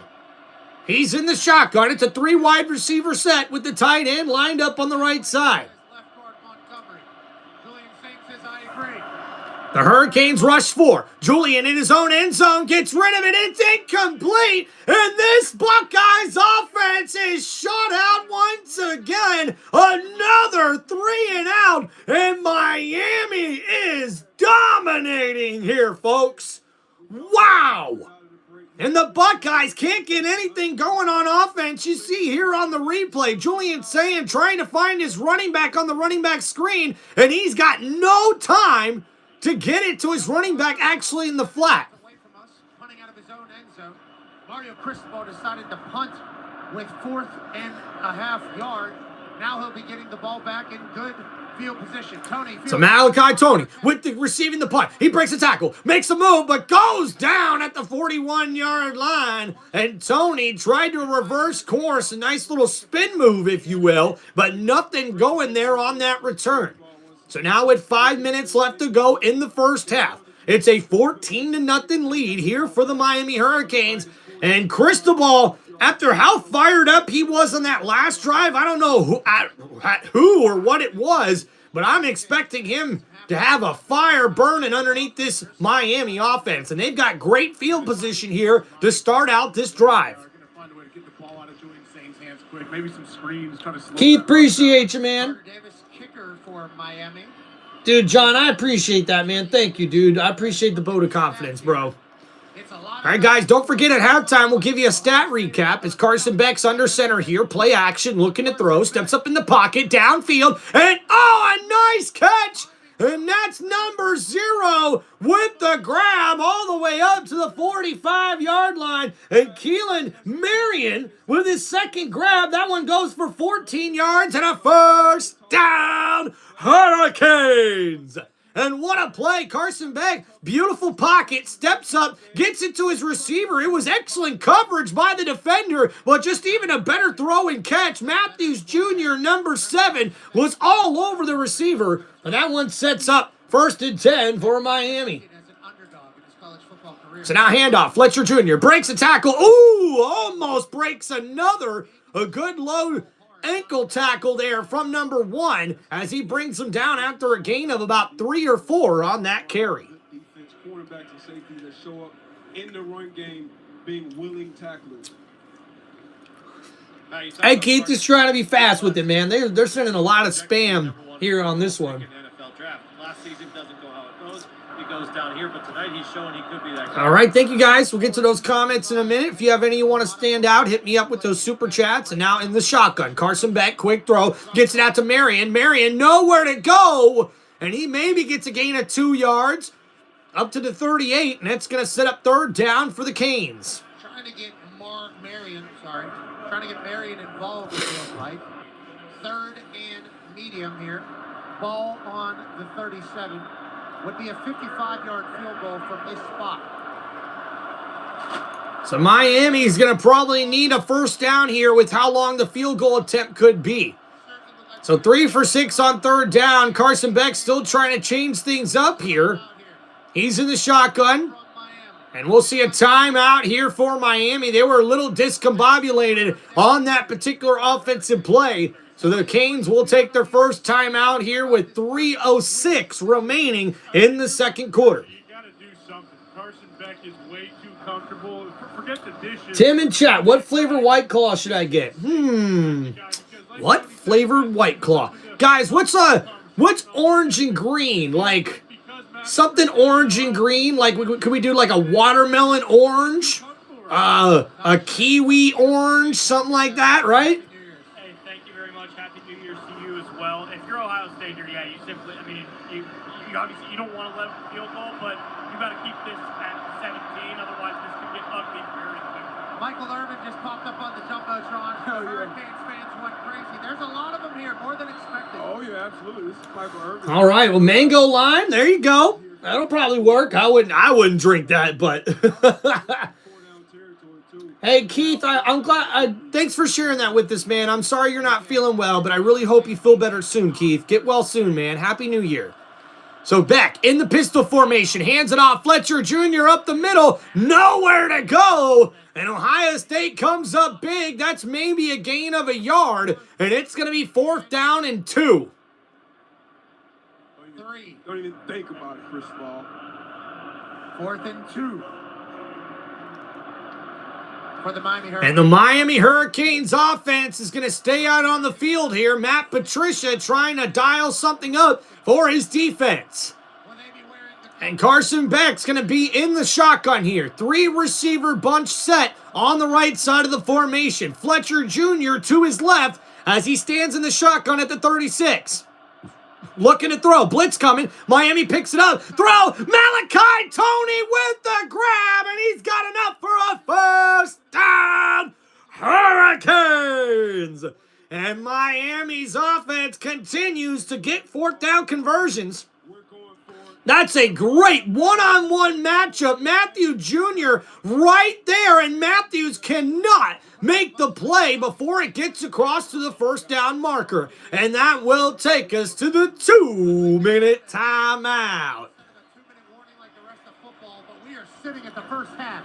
2-minute timeout. Yeah, Boba, I'm surprised. Matthews Jr., number 7, is actually one of the better cornerbacks on Ohio State's defense. But yes, he has been getting picked a little bit, especially in this second quarter. What I am seeing, too, is that Miami is trying to keep that football away from where Caleb Downs is helping out in coverage here. If you ask me, Ohio State needs to get Caleb Downs probably more in where the linebackers are a little bit and try to get him more playmaking ability in the defensive play calls that they continue to make going forward, because right now, there's not a whole lot that's stopping this Miami offense, guys. And if they continue to play the way they're playing, not only on offense, but especially with how good the defense is, woo, this could be a long day for the Buckeye fans. But you can't ever rule out the Buckeyes. They're the defending national champions for a reason. So hopefully they can get a stop here, force the field goal attempt, and then there should be maybe some time left for the Buckeyes to be able to score. And now if they're able to go down and at least get a field goal here before halftime, they get the ball to start the second half. So it could be a 2-for-1 if they're able to get some points here before halftime. They come back in the second half. Excuse me. And should be able to make a game of this if they're able to score a touchdown on that first drive of the second half. So we'll see what happens here, folks. Miami's a championship contender. Without a doubt, Dolomite, you know, this is one of the things, man. Like, where was this Miami team against SMU? Like, I know that Louisville came in tough. They are definitely no pushover. But I think SMU had a pretty down year this year. And I just thought Miami really let that game get away. I thought they should have dominated that game, won that game, and then they would have been in the ACC championship, which definitely would have expected them to win over Virginia, even though Virginia probably would have gave them a hell of a fight. Although I just don't see Virginia or Duke near on the level as the U. So I'm just happy for the Hurricanes, man. They're playing with house money right now. They dominated against Texas A&M last week, and they're dominating right now against Ohio State. And guys, let's be real here for a second, right? If the Hurricanes just beat Texas A&M, who was probably the best team in the SEC this year, maybe next to Georgia or Alabama, now they're beating Ohio State, which was pretty much the best team in the Big Ten besides Indiana. I mean, guys, there's not going to be very many contenders left in this college football playoff to contend with this Miami Hurricanes team. Like, to be honest, the only way I see Miami losing a game is if they continue to make these sort of mental mistakes. We've seen that happen on the first couple of drives for Carson Beck, but he's mellowed out. That offensive line has given him great pass protection. So now 1st and 10. Ball at the 30-yard line here. And now Beck looking to throw. Pump fakes. Under pressure. Still looking. Under pressure. Goes down for the sack. And Ohio State's defense comes up with a big play there. And a quick timeout as well as they try to save some time for their offense. And Carson Beck doesn't like it as he tried to keep this play alive. It's a 3-wide receiver set. Fletcher Jr. in the backfield, and he stays in to block for a little bit. And then you see Beck here looking for somewhere, and he's got Malachi Toney right in front of him, and he doesn't take the opportunity as he keeps the football and dances around the pocket too much. Hey, guys, man, the Buckeyes better watch out. This celebration here is supposedly going to give you a flag. And someone did it for like a half a second there and no flag thrown, so kind of lucky there for Ohio State. Oh, yeah. Big time. Sucked off all over the place. Try to have some eye discipline back there. I was about to say, great discipline on the defensive side in that particular play. Yeah, but Duke won. Heck yeah. Would be a gigantic win for this Ohio State Buckeye defense. So I think. Yeah, Dolomite. I know Duke won the ACC championship. I just thought the Canes should have been in there. Lee, what's going on, man? Welcome back. Arthur, how we doing, man? It was 40-mile-an-hour wind gusts. All right, so here we go. 2nd down and 14 now, and they'll toss it. Toney, blown up in the backfield, and that's Styles, I believe. Number 0, the linebacker, makes a terrific play. As we look here, number 0 lined up on the left side at that Mike or Sam linebacker spot, and he completely blows up the offensive line and gets to Malachi Toney on that reverse. It was now more of a quick pass. Sort of one of those forward passes with Malachi coming in motion right behind the line of scrimmage. Betcard tosses it to him, and he is tackled down for about a 2 or 3 yard loss. It's now 3rd down and 20. Ohio State calls their 2nd timeout. They'll have 1 timeout left with 1:50 left to go in the first half. No, Keith, that's okay, man. Thank you so much, brother. Happy New Year to you. And definitely get some rest, man. We'll miss you, dude. Christopher said sacked. All right, so here we go. 3rd and 20 now for Carson Beck and the Miami Hurricanes offense. 3 wide receivers set to the right. Beck looking to throw here. Plenty of time. Downfield. Big throw. Incomplete. And the hand fighting going on as they was going for Marion downfield, number 0, but overthrows him, and now it's going to be 4th down and 20. About 1:35 on the clock for Julian Sain to try to get some points on the board. Spectacular coverage there by young freshman Devin Sanchez, who has stepped in with Lorenzo Styles Jr. with a banged-up shoulder, looked like early on. So yeah, John, what's up, man? I'm in Indiana, so go Miami, beat Ohio. IU in here, heck yeah, dude. What's up, No Limits? We've got the score pinned in the chat. It should be at the bottom of your screen if you're on a cell phone, if I'm not mistaken. Tim, which NFL team is most likely to choke in the playoffs? Good question. The Chargers? Yeah, probably the Chargers. And guys, on the punt here, did Miami get that? He did step out of bounds. He was the first one to touch it. He took his hat off, so he see it. Hey, come on, y'all dry snitching right now. Chill. Go play. Not just up, but Go play. All right, they're keeping him on too. Okay, how's that work? I don't know if I know football. He had his hat off. That means he saw that he stepped down. Can you explain that to us, sir? Wow, okay, the guys are losing it here. Looks like someone stepped out of bounds, but instead it actually stays at the 2-yard line instead of being a touchback for Ohio State. I don't know. I'm not a referee, but I think someone blew a call on that one. So now at the 2-yard line, Ohio State on offense. Saying in the shotgun. He'll hand it off here. Number 12 on the left side gets maybe 3 yards. Call it 4 up to the 6-yard line. Ooh, Miami Timeout. Miami. Oh, I like this out of crystal ball. So a timeout here for the Hurricanes. They'll have one remaining. There's a minute and a half left to go here in this first half. But Ohio State is pinned deep in their own territory. And if they've got at least one incomplete pass, that could help out Miami's chances of getting the ball back here. AJ obviously scoreless in the first half with Ryan Day. What have you seen from his play calling, and what do you expect the rest of the way? I'm not expecting to change up a little bit at halftime. I mean, Ryan Gary McDonald says, nah, Steelers going to choke as always. Well, damn, McDonald, have some faith in your team, bro. I'm expecting to say, hey, ball on your hand a little bit. Avery, what's up, man? Welcome to the chat. I'm for Alabama, but I hope we meet Miami in the national championship. You know, that's actually a good question there, man. I wonder how the bracket is actually set up here in this playoff here. So now here we go.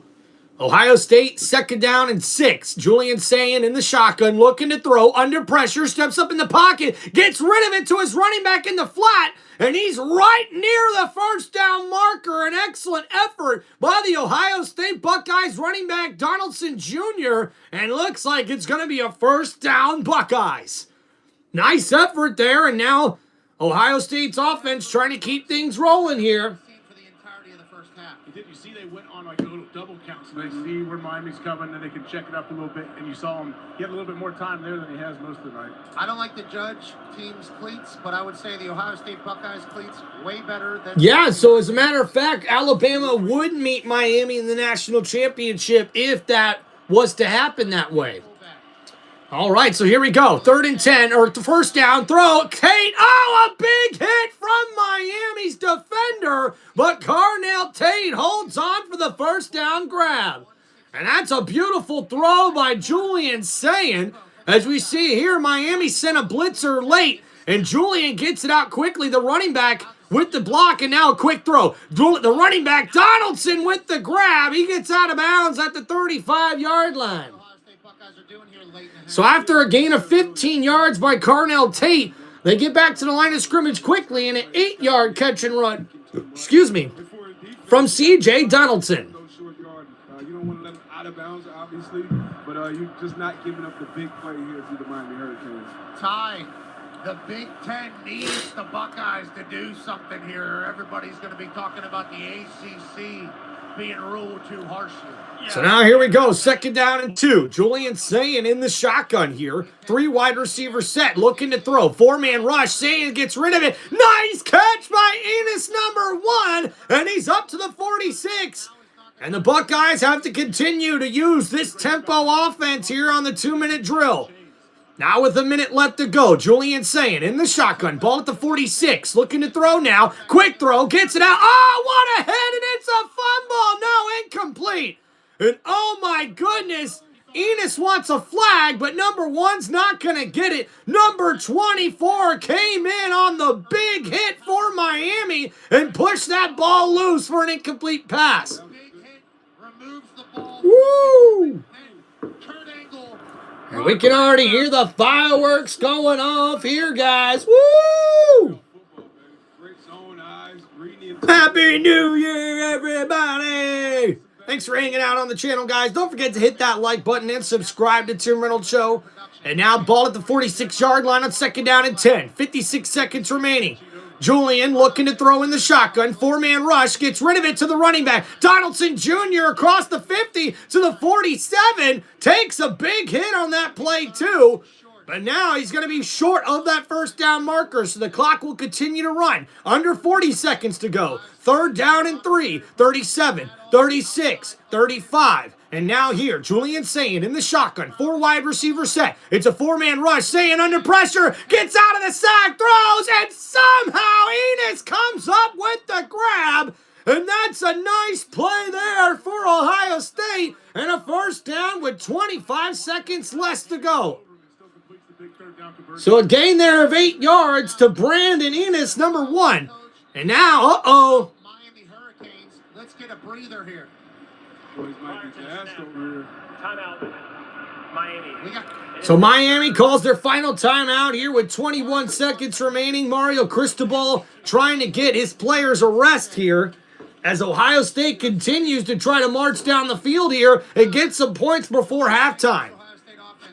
And man, so close was number 3 on getting the sack. How Julian Sayin ended up throwing that football is beyond me. That was a nice play by the Buckeye quarterback. He understands he's going to have to play from a dirty pocket. He's going to have to make some plays. And that was a big one right there for this Ohio State offense. I'll tell you what, AJ. Going into half after having a productive, quick, final 2-minute drive can really lift some morale over there for the Buckeye. It definitely can. What do you think here? Christopher, what's up, man? I'm a Buck fan, but I hope the Bucks win on Saturday. Thank you so much, man. Appreciate you. Situation with Jeremiah Smith or Carnell take that shot. And I think with Miami calling that timeout, just get everybody settled down, go over the situation, talk to your D coordinator. Boba says, I hope we get Baker in the Super Bowl. That'd be awesome, dude. Heck yeah, man. From Miami, am I bringing heat here, trying to get home? Apple bottom jeans, boots with the fur. Go, Boba. So now here we go. Julian Sayin in the shotgun, 1st and 10. Ball at the 40-yard line, looking to throw here. It's a 3-man rush. Throws, caught, Carnell Tate. He gets it up to the 29, but he doesn't get to the first down marker, so the Buckeyes will have to burn their final timeout here with 15 seconds remaining. It will be 30 seconds. Please reset the game clock to 16 seconds. Look at that, Tim. We're both Bucks and Bucks fans this weekend. Hell yeah, dude. Boba, way to go. And Boba, come on, you're not old. What's that time? I said yes, me too. What was that? I don't know, it's a southern accent. A little bit of the bayou meta. And Zach Sanders, heck yeah, man. Let's go Hurricanes. Mike, how we doing, brother? None. Hey, it's okay, Dolomite. You can be a Panthers fan and be a fan of Tim Reynolds Show. That's okay by me, bro. We have a clock, we have a lock, but we Man, them fireworks are going off early here tonight, guys. Hope y'all are having a happy New Year's Eve. We just got good physical football. We'll see if Ohio State can figure out a way to put some points on the board and get some momentum going into halftime. Ohio State has been outplayed entirely. But if you're able to get the points on the board and you get the ball in the second half, you're talking about a whole new game. Julian Sayin, shotgun. So Julian Sayin here coming out at the 31-yard line in the shotgun, looking to throw. It's a 4-man rush. Julian breaks out of the sack, looking, and he's going to throw it out of bounds. And a smart play from the young man for Ohio State as he gets it out of bounds in 3rd and 2 with 10 seconds remaining. Ohio State may have a chance for one more play here. There's no flag for intentional grounding because we don't throw those. Bain almost gets home if his arms were just a little bit longer. So now 3rd and 2, and Bain almost comes up with his 3rd sack of the game. Julian Sayin somehow was able to get out of that one. Eric, how we doing, man? Big game, dude. No doubt about it. Why not make a bold one, though, and throw one into the end zone here? 3rd and 2, in field goal range. Dude, that'd be awesome, Boba. And now Sayin trying to get rid of it, incomplete. And now it's going to be 4th down and 2. And oh, guys, look at this. Aiden with the $5 super chat donation here on Tim Reynolds Show. Tim, keep up the hard work, man. Yo, Aiden, shout out to you, my friend. Appreciate the love in the chat here, brother. Heck yeah. Guys, make sure you give a shout out to our boy Aiden here in the chat for the $5 super chat. Let's go. So now a 49-yard field goal attempt, and it's wide left, and it's no good, and the Buckeyes are not able to capitalize on their biggest drive of the game, and you talk about going into halftime with no momentum, and now the Buckeyes can only hope to get back into this one with their next drive to start the second half. With 1 second remaining, Miami will more than likely take a knee as we head into halftime. Wow. Aiden, appreciate you, dog. Big W in the chat for Aiden, everybody. Appreciate him with the $5 super chat donation. Way to kick off the New Year's Eve live stream, baby. And look at this, guys. We're already up to 41 likes. Let's go. It's Tim Reynolds Show.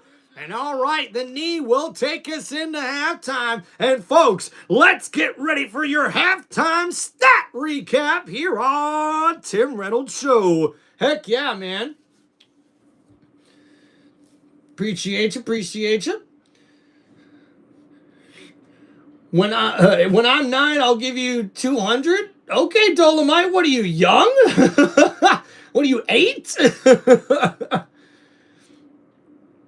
What are your thoughts about TJ Parker this year?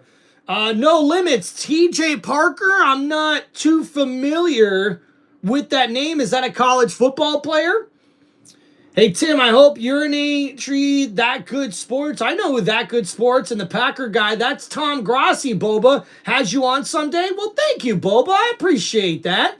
Sorry to hear about the divorces. Appreciate you guys. Okay, no fireworks here in Texas yet. Psh, I'm surprised to hear about that, Plain Shark. Holy crap. We'll see if Tabitto is able to get the Ohio State Buckeyes rolling. Is Ryan Day able to flip? We'll see him for the second half. Live from the... W. Aiden, L for the Buckeyes, says Boba. Heck yeah, man. That's why I don't hear no fireworks. It's illegal. Oh, dang, I didn't know that. Illegal to shoot fireworks in Dallas, Texas? Oh, that's so lame, dude. I hate that. Oh, okay. I have 209 right now, says Dolomite. Well, Dolomite, hey, look, man, any small donation or even hitting that like button, subscribing, coming here and commenting, that's all to support the channel. So I appreciate any sort of support you guys can lend out to the channel, man. I appreciate that. Eric says, I like Penn State. Not too bad, man. Hey, good way for them to bounce back this year, huh? Firing their head coach and then winning the bowl game at the end of the year. I mean, for Penn State, you got to like the way that happens. And I thought they landed one of the best head coaches in this head coaching cycle for Penn State. So, Eric, good luck to your team next year, man. Dolomite, can you explain the 67 meme? I don't get it. Guys, it's like this. It's almost like the arm meme where it's like, you know, I don't know. It's like 6 or 7. 6 or 7. Yeah, I don't even want to explain it. It's so freaking corny. Gators have a new good coach this year. He looks hungry. Yeah, Plain Shark, I don't know about that. I'm a little skeptical. I want to see him sort of prove me wrong. I'm not saying he's going to be a bad coach, but this guy literally has like the same resume as the guy that we hired before in Billy Napier. So I'm not too optimistic about him, but I like his attitude. He seems like a really good coach.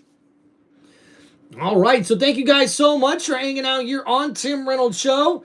Make sure you guys hit that like button and subscribe to the channel. If you guys have any questions or stuff like that, hey, my name is Cody Donaldson. Okay, Cody, what's up, man? Appreciate you hanging out in the chat. Can't wait for the Eagles, says Eric. Yeah, Eagles look prime and ready for the playoffs. That's for sure, guys. All right, so let's get into the halftime stat recap here, guys, on Tim Reynolds Show. Please don't forget to show your support here with hitting that like button, subscribing to the channel. If you guys are interested in channel memberships, you guys can go sign up for those right now on my YouTube channel. And don't forget, guys, you can hit me up with those super chats here on the live stream with any questions, football questions, or shout outs you guys have in the chat for me. Thank you guys so much for showing your support here on Tim Reynolds Show. So let's give you guys a halftime stat recap here, man. I appreciate y'all. Eddie says, I'm sick of this 6-7 crap. Hurricanes looking good right now, but still got another B. You're absolutely right about that, Eddie. Eddie, I want to give you a shout out. Appreciate you, man, for being a teacher. That's one of the toughest jobs there is, besides maybe first responder or some other really good high-quality jobs around there, man. I respect teachers a lot. I had a lot of good influences on some good teachers growing up, and although I had a lot of bad teachers as well, those good teachers stood out to me more than those bad teachers. So I just want to say thank you, man, for your service and, being a teacher, dude. I appreciate that. Okay, guys, we'll get right back to these comments here in a second. Boba, new job's actually going pretty well. People there are treating me very nicely, and even though I haven't been able to get many hours there right away, it has been pretty good for me, guys. Thanks for asking, Boba. Appreciate it. Hope you're doing good, by the way, Boba. Hey, I'd like to get to know more about you guys in the chat. Feel free to share along.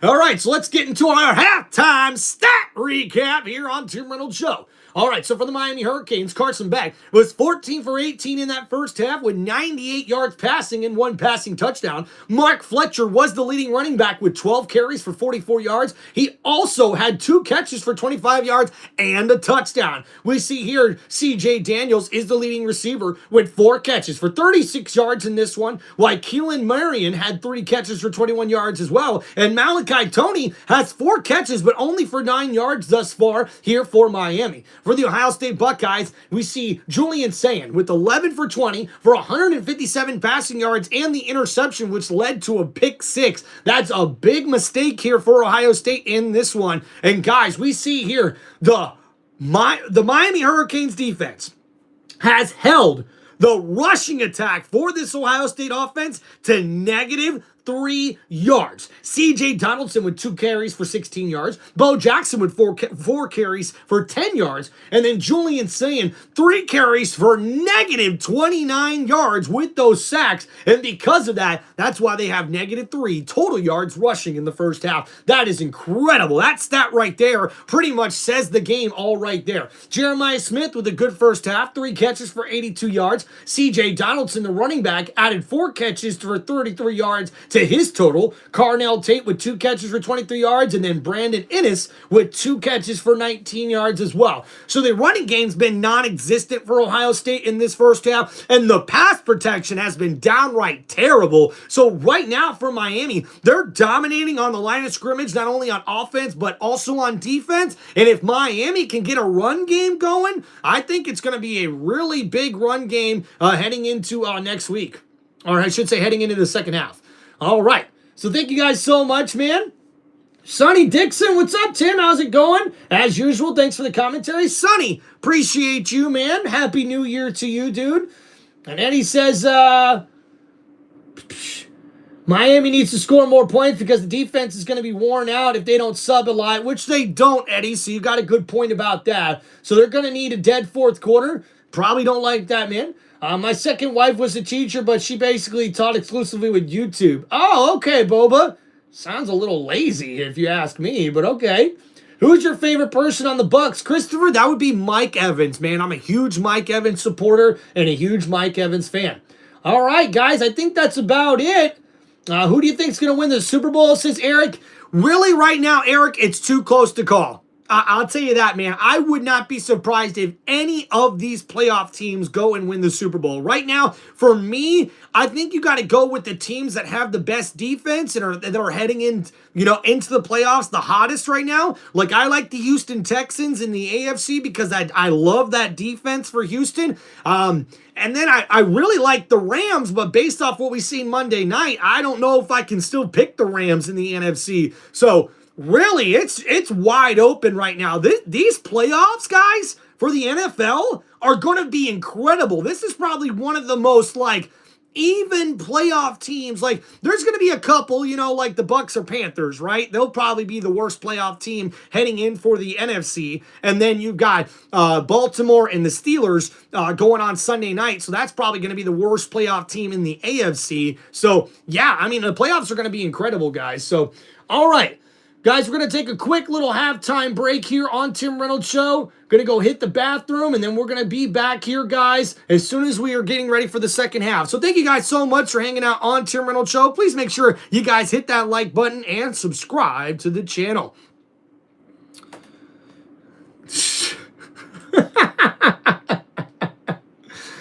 Oh, man. You guys are awesome in the chat, dude. For real. All right.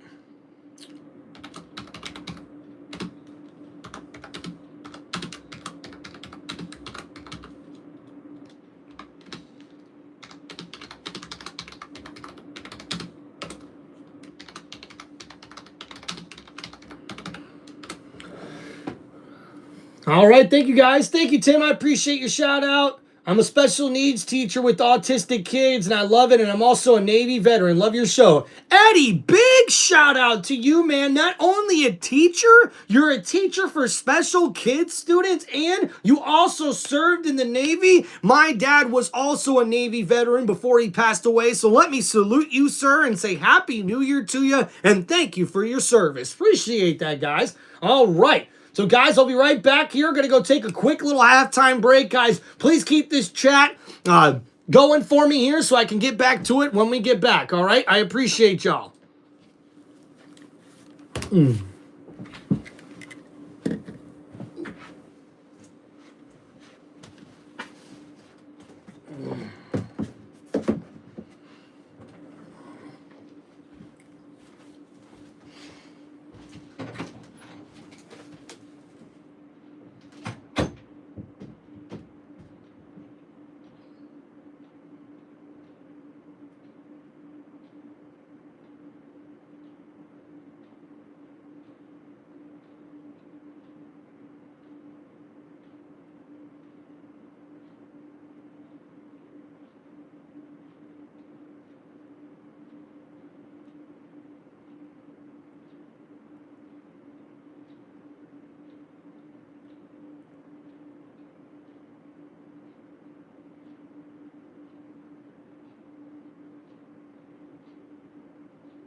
Boom, boom, boom, boom, boom, boom, boom, boom.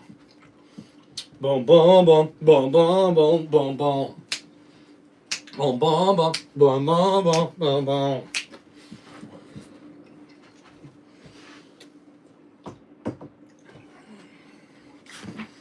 What's up, everybody?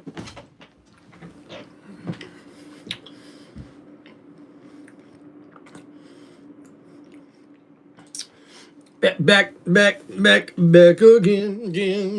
Yes, they back, telephone. Guess who's back? Guess who's back? Guess who's back? Guess who's back?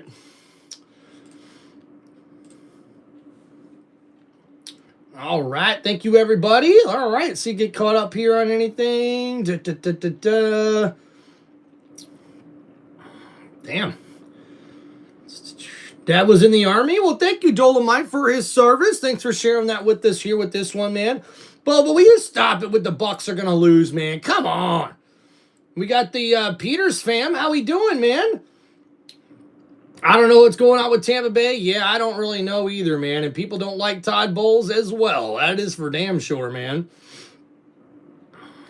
Bo was like, I'm a Browns fan, unfortunately.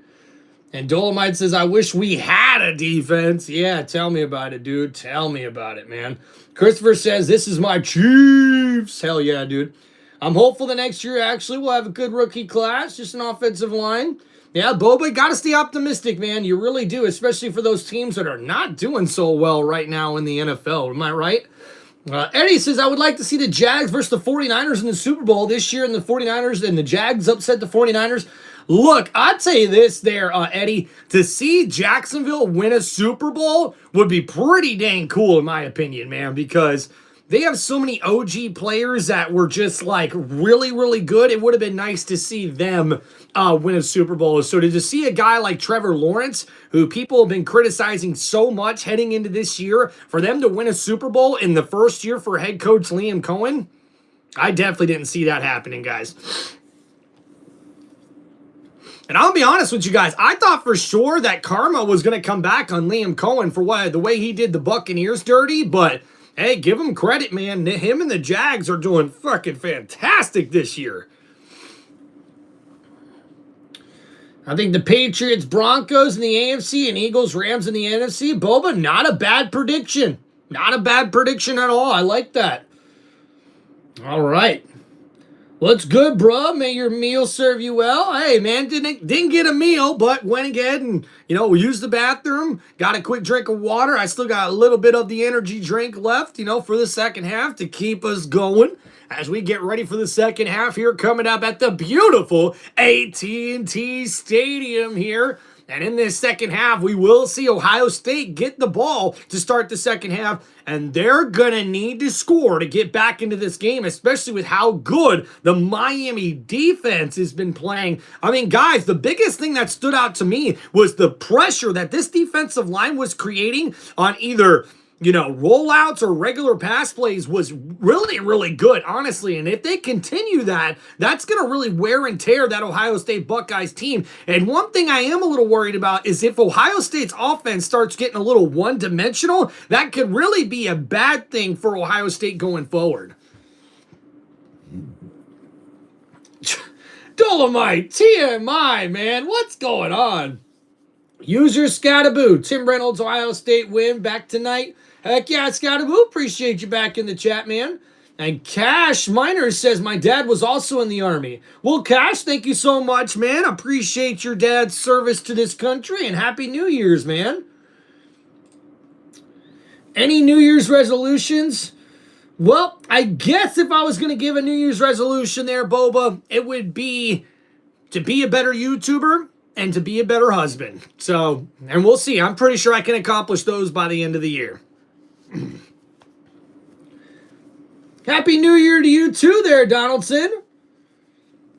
Carter says, who's better, Eagles or the Buccaneers?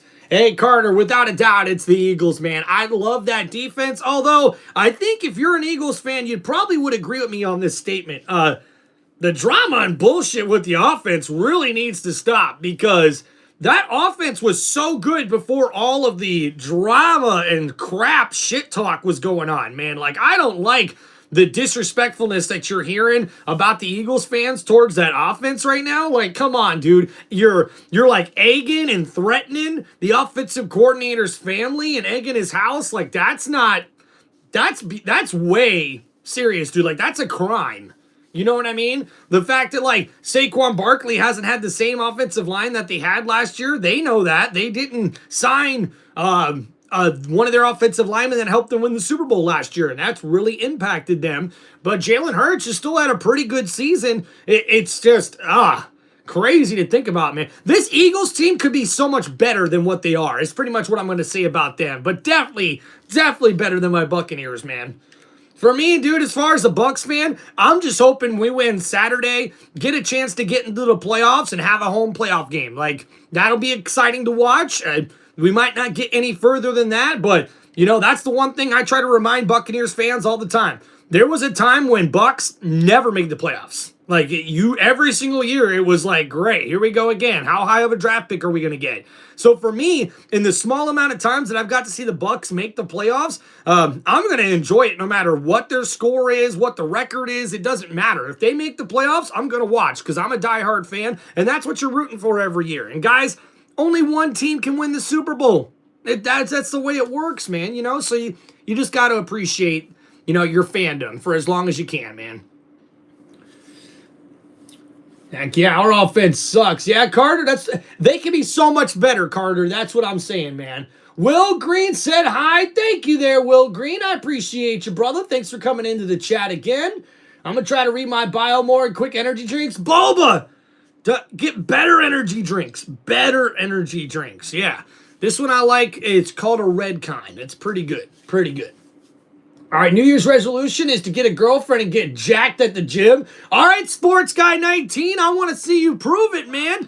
Go ahead and post some, like, pictures, you know, through your journey in the community section here, guys. Also, keep your heart on Jesus. There you go, TY Sports Guy. Hell yeah, dude. Dolomite says the Bucs are going to lose. All right, Dolomite, I hear you. I hear you. You know what, Dolomite? Better see you on the live stream on Saturday, bro. All right? I like how diehard of a Panthers fan you are, man. I want to see you come hang out. And don't worry, if there's anything that these fans of Tim Reynolds Show can tell you, if the Panthers win, I'll be the first one to say, hey, they're Dolomite. Congratulations on your team getting the victory, man. Because, you know, we got to keep the sportsmanship going with football here, guys. And we are underway here in the second half. And we'll see a surprising return. And, oh, my goodness. That was a bad mistake for the Buckeye special teams. And it only comes out to the 16-yard line. And it's going to be first down and 10 for Ohio State. And Mario Cristobal is fired up.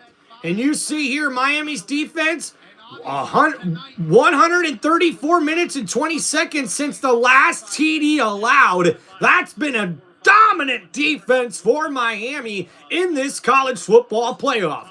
And you got to imagine Cristobal let this team know that they're going to go as far as their defense will take them.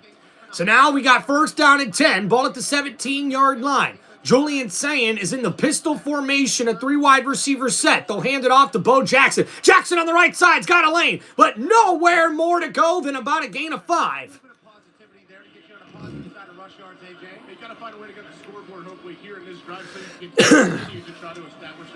Boba says, I'll be here Saturday. Hell yeah, guys. That's what I'm talking about. Let's go.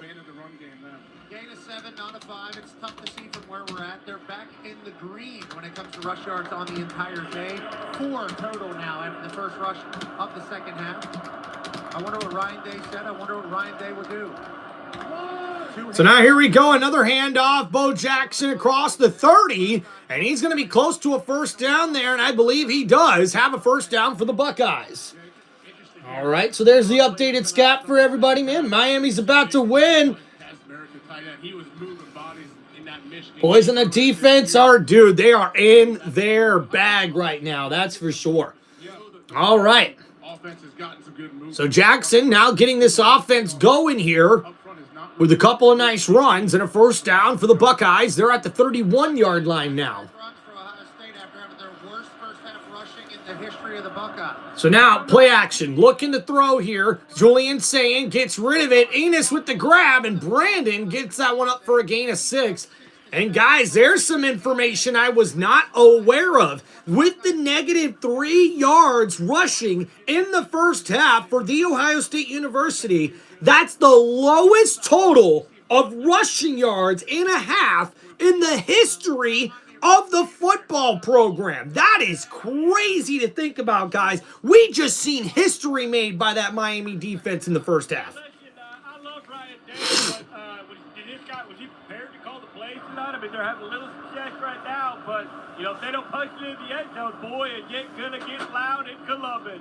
And now here we go. Julian Sayin on the handoff. Bo Jackson's got a lane. He's across the 45, breaks a tackle across the 50, and a big tackle there as he's down at the 46-yard line. It's a first down, Buckeyes.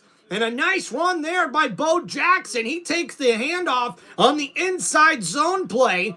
And it's an option, so he takes it as Sayin tries to pull away the defense, and it's a nice rushing lane, and the last defender that was possibly there to make the tackle was able to, after Bo Jackson breaks the tackle of 2 defenders, he gets it up to the 45-yard line. So now 1st and 10, play action, Julian under pressure, trying to get rid of it, and he'll go down for the sack. And that was a tremendous effort play by Lightfoot. Talk about the right name for the right play as number 12 gets around 2 different offensive linemen and the running back here. No, it's 2 offensive linemen. Look at this effort here. Number 12, 2 guys on him, then 1 guy hooking him, and he gets off the block and gets to the quarterback, even with the guard chipping him at the end. What an effort there for the Miami defender. Well, the previous play by Jackson was a gain of 18 yards, and then that loss goes for 4 on the sack.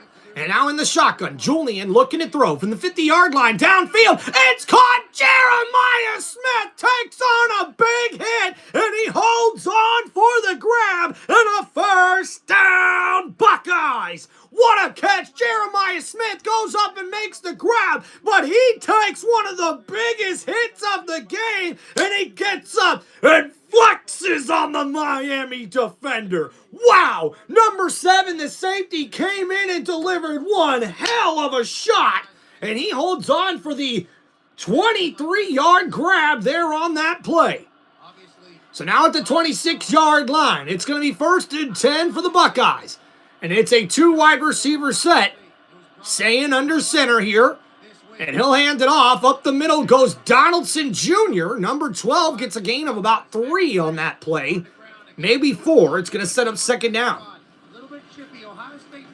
Dude, Russell, appreciate the sub, man. Thank you. Russell Hunter, guys, in the chat. We've got some newbies coming up, man. And 8's easy money, says D. Briscoe. What's up, Briscoe? What's your take on the Diggs situation? Hey, Peters, one thing I'll tell you on this channel, man, we don't talk about the drama or that legal stuff or whatnot, but it ain't good. That definitely don't look good, and the NFL should be suspending 2 Patriots right now. But here we go.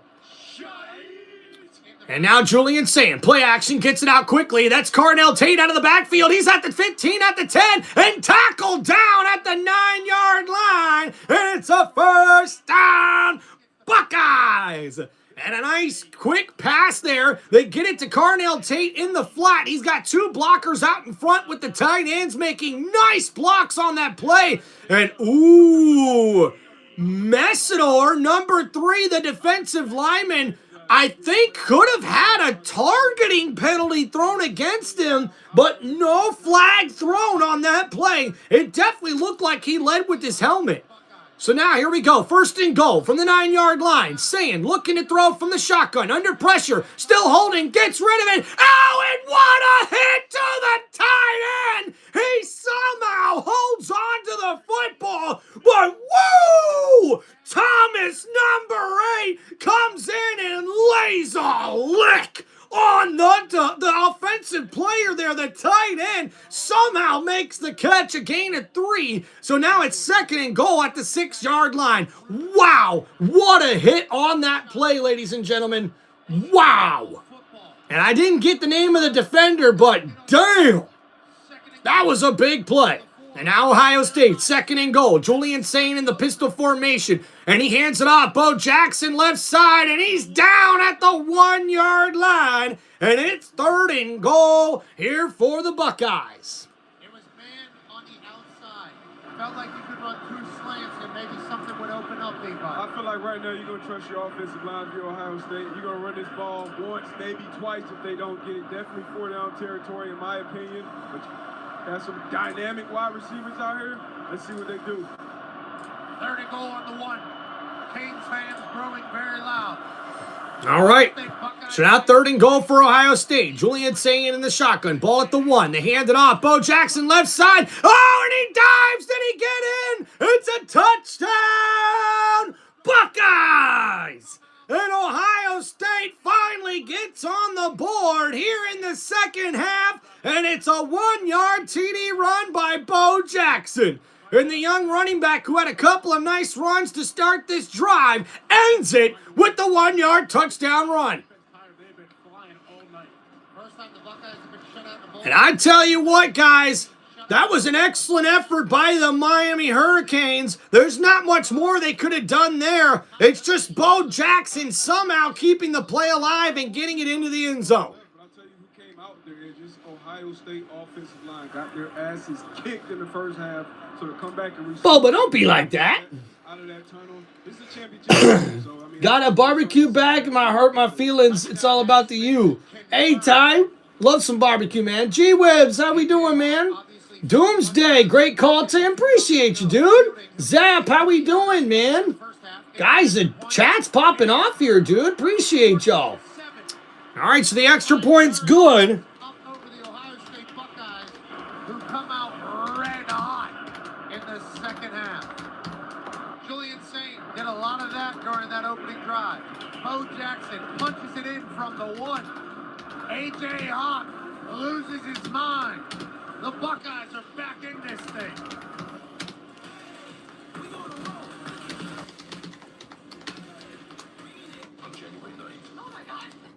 All right, guys, so we see Miami's defense finally give up some points here as we start the 2nd half. And it's the Ohio State Buckeyes who take the opening kickoff of the 2nd half, 11 plays, 82 yards, and the 1-yard touchdown run by Bo Jackson, who really got this thing off good with not only a 7 and then a 6-yard run. He also broke loose for an 18-yard run earlier in the drive, and Julian Sain gets the team down the field, and Bo Jackson finishes it off. So now it's 14-7 here in the 3rd quarter for the Buckeyes and Miami.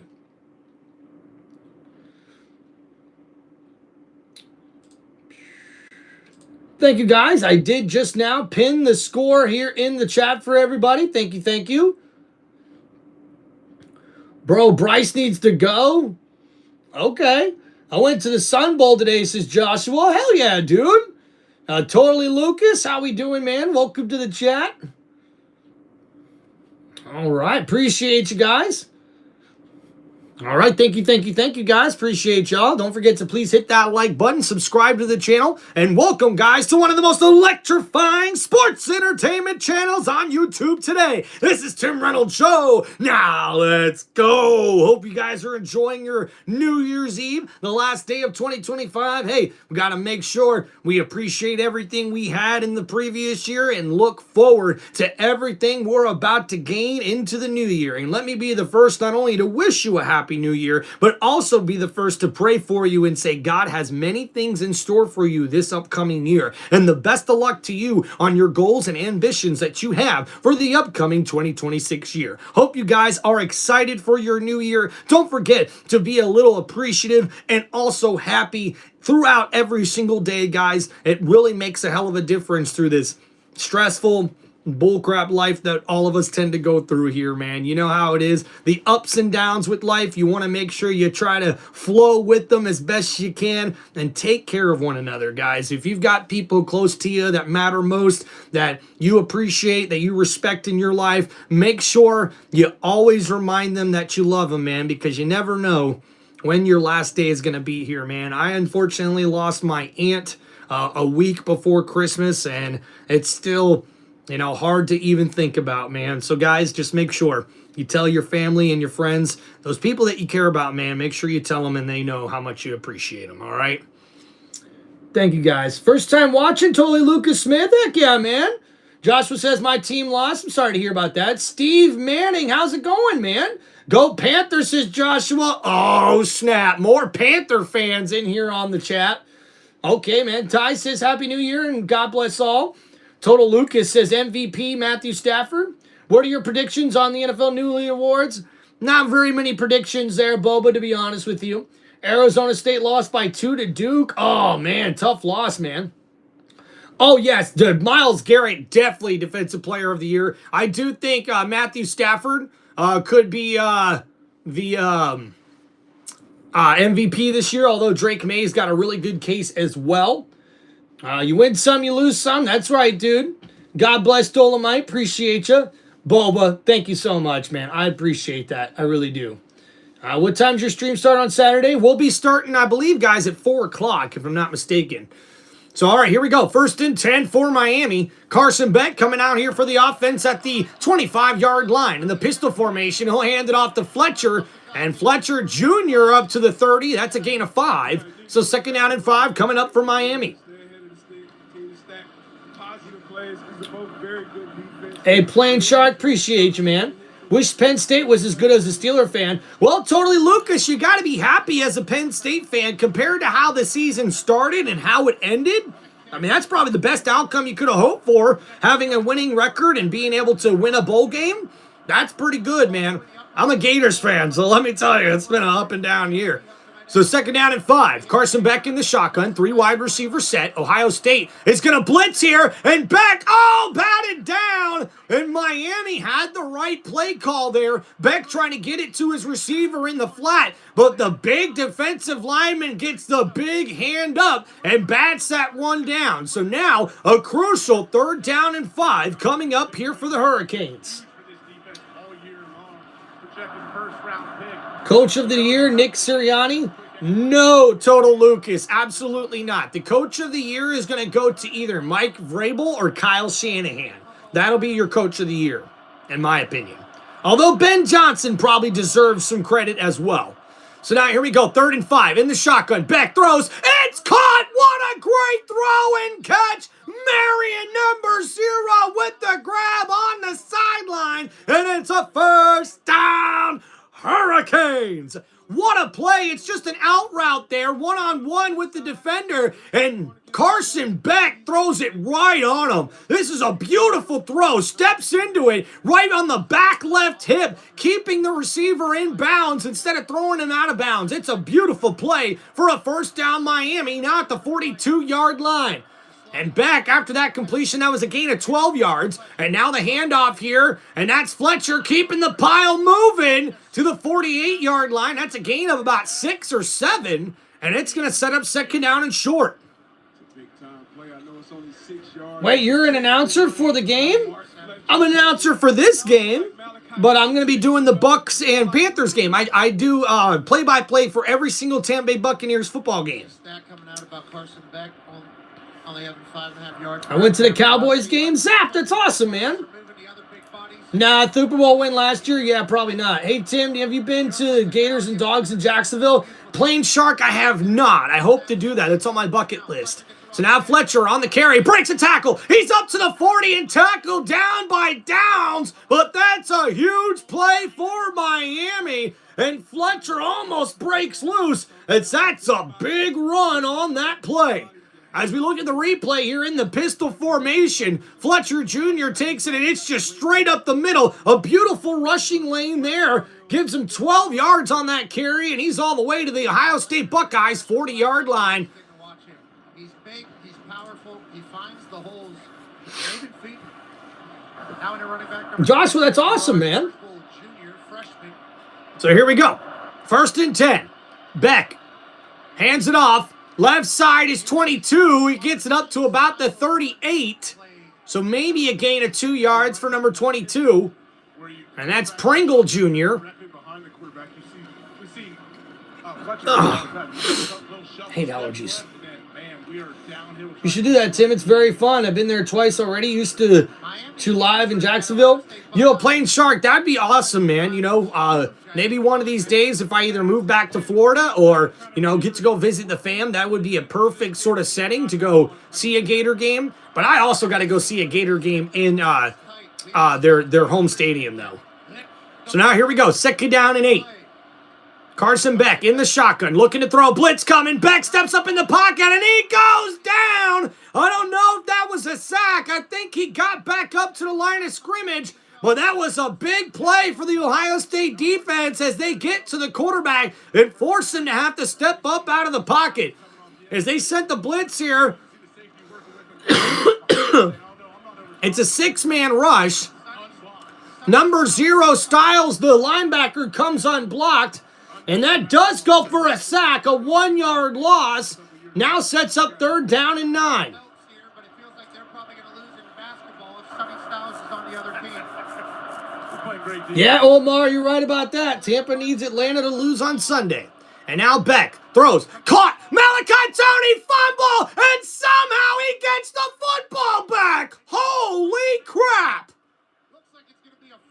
It looks like they're going to keep the catch and fumble, and I thought for sure that was going to be a turnover, but somehow the bounce of the football goes Malachi's way. He catches it on the slant. A big hit from Caleb Downs forces the fumble, and Malachi Tony just picks it up with one hand, says, oh, I'll take that football back, thank you, and almost ends up getting the 1st down, and oh boy, now he's hurt bad on the sideline. I hope he's okay. That's a big playmaker for Miami. So now 4th down and 2. A 50-yard field goal attempt here for the Hurricanes. The kick is up, and it is good! What a kick there for the Hurricanes! And Miami extends their lead. It's a 17-7 ball game. Joshua, appreciate you, man. Thanks for hanging out, dude. I can't watch the Panthers game in Iowa, so you can give me more details. Oh, yeah, Dolomite. Absolutely, bro. Total Lucas, I appreciate the offer there, man, but I've already got a couple of moderators, so appreciate you, dude. I win the Chiefs game. Bucks, Chiefs, I went there, and the Chiefs won in overtime. Heck, yeah, that's a good game, Christopher. Absolutely. All right, yeah, appreciate you guys. All right, let's give an update on the score here.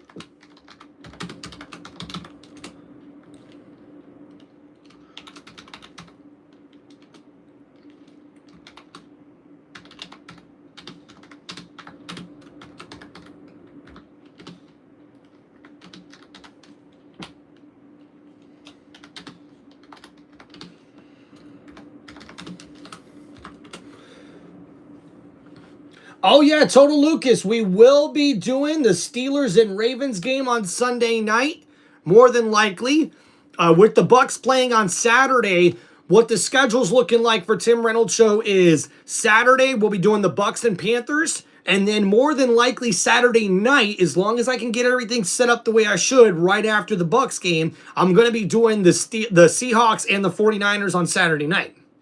So, because we're doing 2 games on Saturday, Sunday night football will probably be the only game we do on Sunday, and that one will be the Ravens and Steelers. So, there's not really many other games. I am thinking about possibly doing the Atlanta Falcon and New Orleans Saints game because if the Bucks do win on Saturday, we need the Saints to beat the Falcons in order for us to get into the playoffs. But I got a lot of stuff I need to get done around the house and everything like that. I got to spend a little time with the family and wife. So on Sunday, that'd be a great way to do that. Get to have football on in the background and sort of just enjoy watching some football on Sunday, the last week of the regular season. and then get to Sunday Night Football, where we will see what I think will be a great game with the Ravens and the Steelers.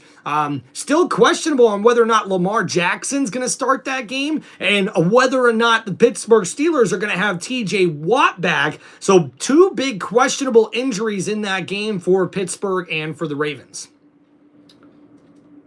Heck yeah, guys, let's go. Raven fans in the stream get hyped. Look at that Dolomite already trying to get the Panther fans against me.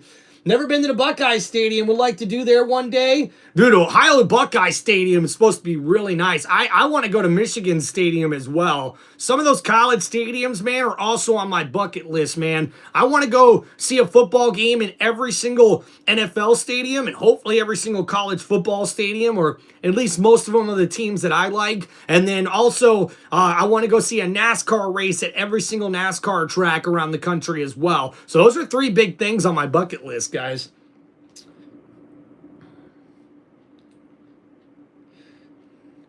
Don't care. We're going to beat the Panthers, and we're going to walk in and spot in playoffs. Heck yeah there, Dura kid. Let's go. Yeah. Come on, man.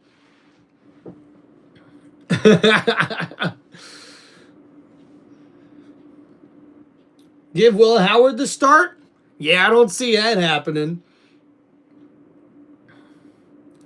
Tim, do you commentate NASCAR races? Sonny, as a matter of fact, I do. I started doing some of those last year on my live streams here. It's actually one of the few live streams that I have that I got to do it on my computer. As a matter of fact, Sonny Dixon, if you do me a favor, man, if you go and look in my live streams and just scroll down, you'll see earlier this year during the NASCAR season, I got to do a couple of races. I'd love to get your feedback there, man, and just tell me what you think if you're a NASCAR fan. I haven't had very many NASCAR fans get added to or talk about that sort of stuff in the chat. So shout out Sonny Dixon here in the chat. I'd really appreciate your input on that, man.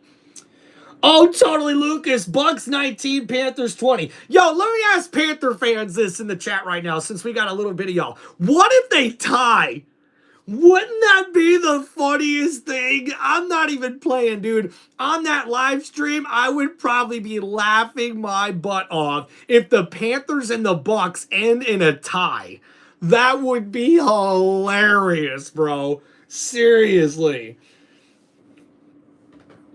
Awesome, no problem. I would definitely do that. Sonny, thank you so much, man. Yeah, you may have to scroll a little further back in my live streams, but I did a couple of NASCAR races on my computer, and I thought they did okay, but just not as far as the numbers on YouTube, you know? Some of them I barely had a few hundred people actually show up on the live stream throughout the whole race, and I mean, you know how long those NASCAR races can be, man. So, yeah, it wasn't the best live stream that I had, but it's one of those things I really like doing, because you're almost like an auctioneer when you're doing NASCAR play-by-play. And I'll tell you this right now, nobody does NASCAR play-by-play or commentary like I do. Okay, you guys think I'm good with football. I think I'm actually a little bit better with NASCAR, because NASCAR can get so boring sometimes with the way those guys commentate it. And also, I want to give the chat a big shout out here too on TimReynoldsShow, because you guys are hilarious, man. Every time that I do Sunday Night Football or Monday Night Football, you guys are literally begging for them to hire me and have me do commentary rather than the Chris Collinsworth or the Troy Aikmans of the world, right? You know, Troy Aikman, I liked what he does because he kind of breaks down the football a little bit more on Monday Night Football. Joe Buck is obviously a legend. Like, that guy's really good. Mike Tirico, love him on Sunday Night Football as well. And I have no problem with Chris Collinsworth, but yeah, I think he's sort of not as excited with some of the plays as you would like, right? I guess is the best way to put it. Happy New there, London Sap. How we doing, man? What did you think of Puka catch that was called incomplete? Yeah, Joshua, unfortunately, it was the right call, but man, I wanted that play to stay.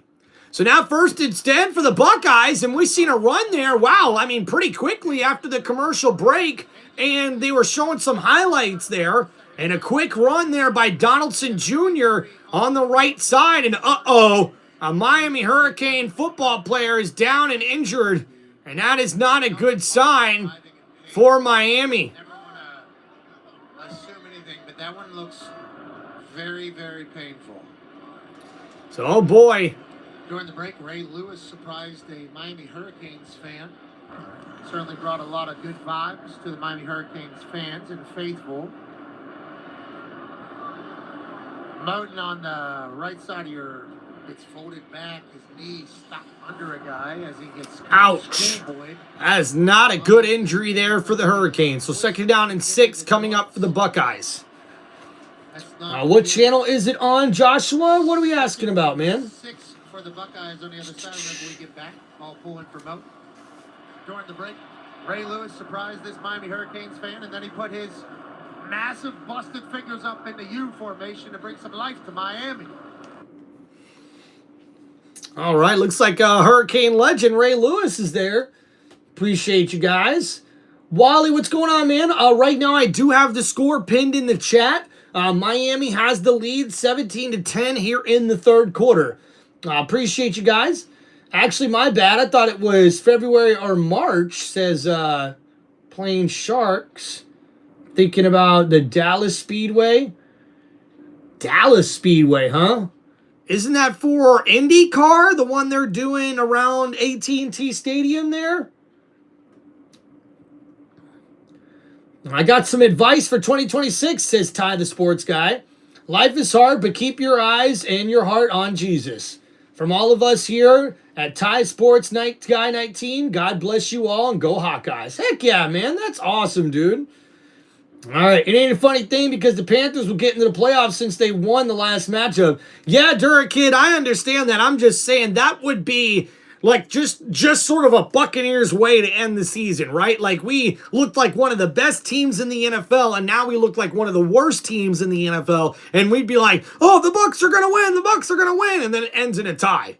Like, really? Like, really? What do you think, the Puka catch? Yeah, we went over that one. Junior Santos, Golden State Warriors. Heck yeah, dude. Joe, Gooey Santos, appreciate you, man, for being in the chat.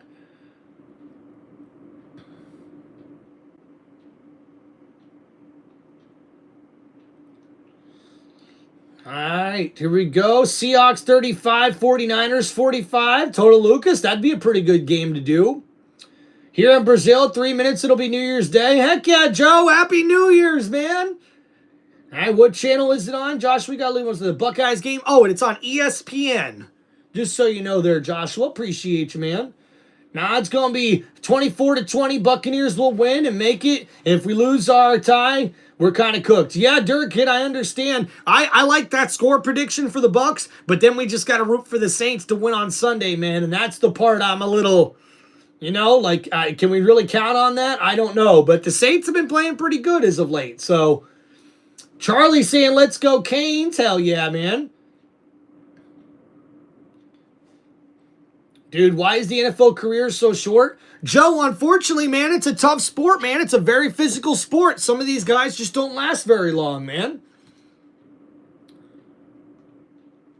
Are you a card collector? Absolutely, BPS. And now here we go. Julian Sayin in the shotgun. Quick throw. Gets it to his tight end. And a nice catch there. And a good run for a 1st down, Ohio State.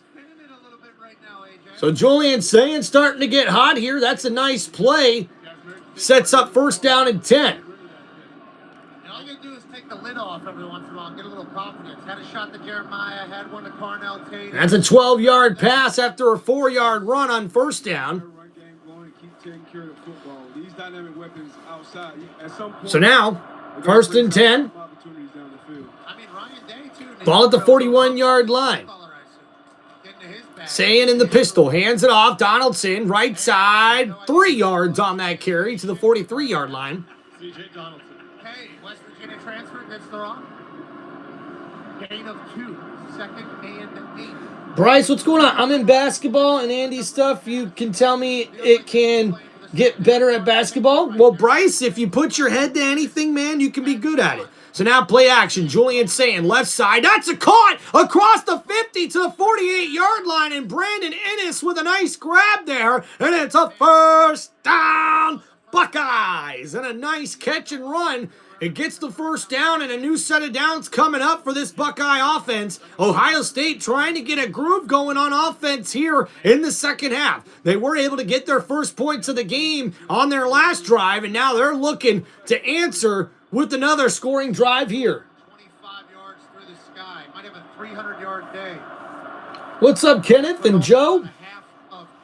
So now here we go. Handoff, and that's Jackson. Bounces to the left side. Nice blocking as he gets across the 45 to the 44-yard line. So second down coming up, and we're approaching the end of the third quarter here, guys. So this should be the last play before the end of the third quarter.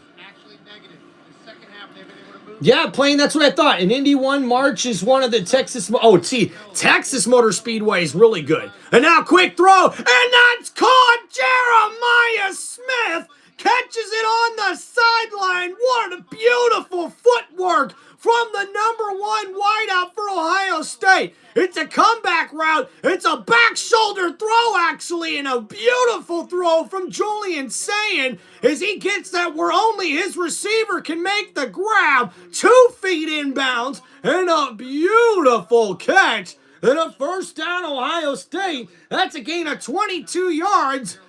And looks like a player down for Miami on the sideline. That's not a good start for this Hurricanes team who's losing a couple different players now. Both feet in would be good on Sunday as they drag the body off the field.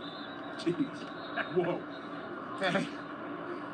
I'll tell you what. Careful, Pat. We understand. Where is he? Is he in that frame? There's a man.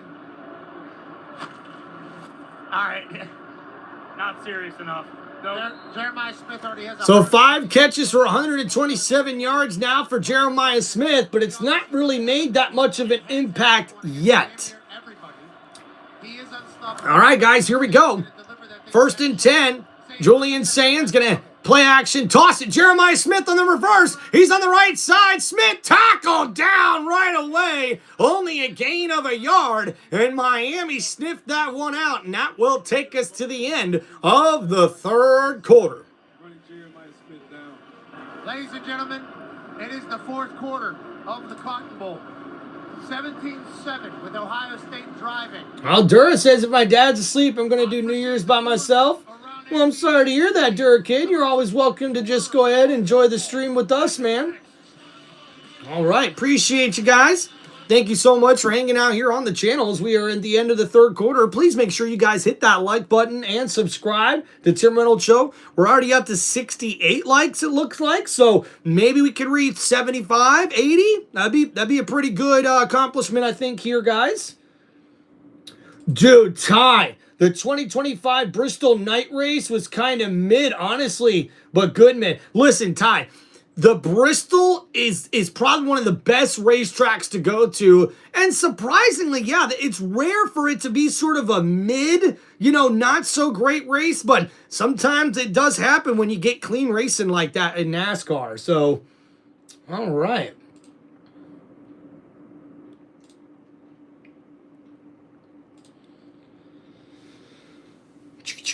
And Total Lucas Smith, I guess, trying to list off some scores here. Not sure what that's about.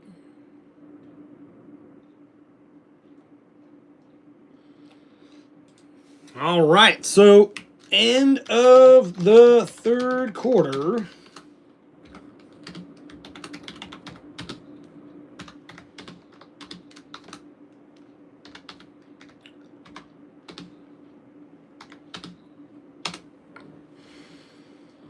Oh, Rectors you predicted in the preseason? Oh, okay.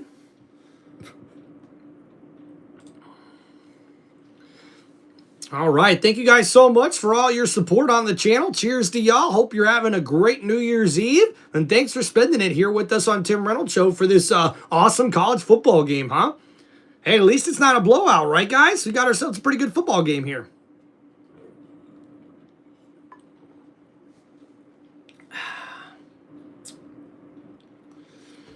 Coco, how we doing, man? Dolphins are mid as a Dolphin fan, right? I mean, to be honest with you, I'd love to ask a real Dolphin fan this, right? It's like, are you more happy that they started winning some games here late in the season, or are you are you not happy? Because if it was me, like, I would want the Dolphins to lose out. I mean, early on, you knew the Dolphins weren't going to be a good football team. And sure, they may have gotten it together a little bit here in the second half. The smartest thing they did was bench Tua. But yeah, like, I don't know. You want a top 10 draft pick if you're a bad team. If you're not going to make the playoffs, you want a top 10 draft pick because that means you're going to get a player who more than likely could help your football team next year. But then again, any draft pick could be a really good pick. So, and look, Coco called him Tuna instead of Tua. That's awesome. I love that. All right, here we go, guys.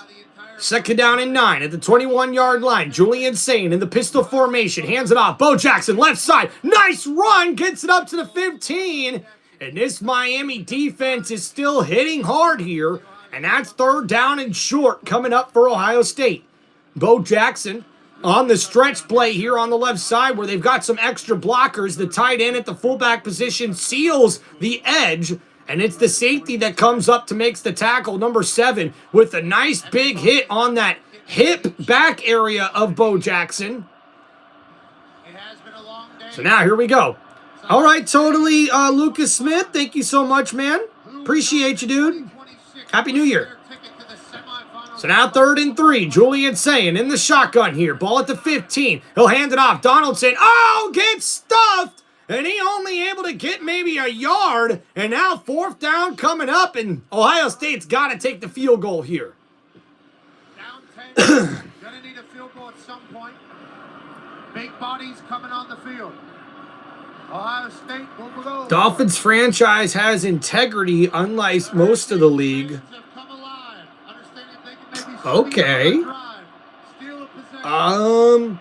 I did think it was kind of surprising that they started doing good after they fired their general manager. So I don't know about that, but here we go. In the shotgun on 4th and 2. They're going to go for it here. Julian play action throws. Jeremiah Smith with the catch, and it's a touchdown, Buckeyes. But there is a flag on the play, and we'll have to check what this is, but I think it's going to stand, and I believe it will. It's a flag on the defense. It's the Clyde, and a touchdown, Ohio State. And we've got ourselves a ball game, folks, here in the 4th quarter, and with that touchdown. I called it. Oh, You did? no. Talking about the head. Oh, no. Oh, no. Drop it. Fuck. Oh, He kept it off the ground. He just grabbed it up towards the top of the shot. He predicted the one-on-one to Jeremiah Smith, if it means anything. Yeah, he did. 17-14, the Ohio State Buckeyes. 2 for 2 on punts in the second half. Jeremiah Smith's getting happy. Jeremiah Smith's getting loose. And the Buckeyes have found what they need to do on the offensive side of the ball. Julian Sain spinning it in a perfect spot. Jeremiah Smith does the rest. And this is Texas. You can't hold him. Oh, no, D-Bunch. Oh, no. Tony dropped it on the rebound. They're messing with D-Bud so hard, man, after that play. And guys, wow! Ohio State making the comeback here, huh? What a play. All right. Thank you guys so much for so many comments, man. I really appreciate y'all. If you got any shout-outs or football questions, guys, make sure you hit me up with those super chats here on Tim Reynolds Show so you can stand out a little bit more. Sometimes it's hard to keep up, man, with all of these comments and stuff. So thank you so much, guys, for that. Woohoo! Nice. All right, guys, live stream's going good, man. You guys are doing awesome. I really appreciate y'all coming and hanging out with us today on New Year's Eve. You know, sometimes when you don't get to hang out with family and friends on the holidays, you know, it's pretty nice to get to hang out with you guys here, man, honestly. All right, so let's go out with that. Let's go with that next drive, or that last drive there for Ohio State. So 10 plays, 75 yards, and the 14-yard touchdown touchdown pass there from Julian Sain to Jeremiah Smith. And now Ohio State only trails by 3 here. And guys, We've seen Jeremiah Smith now with 6 catches for 141 yards and that touchdown grab. It's now a 14-17 ball game. Miami now with a very crucial drive coming up for them. They need a touchdown here to help keep this lead being safe from the Buckeyes. Dolomite, welcome back, man. Coco, see you when you get back, man. TWRX says Buckeyes. Let's go. At Ellis, we got 49ers versus Seahawks. That should definitely be a very, very good matchup. What's up, Creamberry? Or Creamburger Larry? How are we doing? I hope I said that right. Hurricanes, Buckeyes, touchdowns, and friends. What a night. Heck yeah, man. This is awesome, dude. Heck yeah. All right, it looks like we got about caught up here. Appreciate you, man. Let's go, guys. Double tap that screen. He deserves a like. Yo, Sonny, appreciate you, man. The Broncos are going to win the Super Bowl, says Sergio. Hey, Sergio, not a bad pick with how that defense is, but you know, that offense does concern me a little bit, man. And I'd tell you this, if the Broncos had J.K. Dobbins still in that backfield, I'd feel a lot better about the Broncos' chances in the playoffs. I'll tell you that. And the Buckeye faithful are starting to get hyped up here in Jerry World at AT&T Stadium, and Miami getting the ball back here after the touchback on the kickoff, and Miami will need to make a big offensive possession happen here, either with a field goal or a touchdown. He said about his play on the field all the time, He said the whole time leading up to this game, I'll let my play do the talking, and he certainly has. They picked their spots.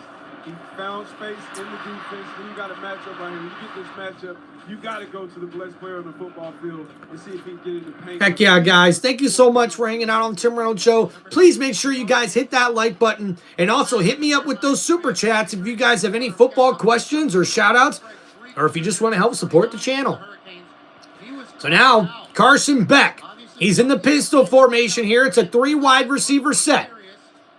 Play action here for Beck. Under pressure. He's going to go downfield. Big play. Looking for his receiver. Oh, and almost caught. How there was not a penalty flag thrown on that play. Number 6 with the coverage. But C.J. Daniels almost comes up with the one-handed grab. And you can see there, he's pulling on the shoulder pad and the jersey. That should have been a pass interference penalty. Offensive PI actually on that. He wrapped his arm around him. I'll tell you what, these refs aren't calling a damn thing. They definitely aren't, man. That was a clear PI to me, but no penalty call. No penalties accepted tonight, guys. So now, handoff. Fletcher is stopped in the backfield, and that's McDonald. And someone get that man a cheeseburger. A McDouble for McDonald, who gets in the backfield and stuffs that run play. And now 3rd down and 11 coming up for Miami. And the momentum is now in favor of the Ohio State University. I'd like to know where those analytic nerds are, because big momentum is shifting. Miles, what's up, man? I'm just rooting for the Canes here tonight, dude. That's all. So now here we go.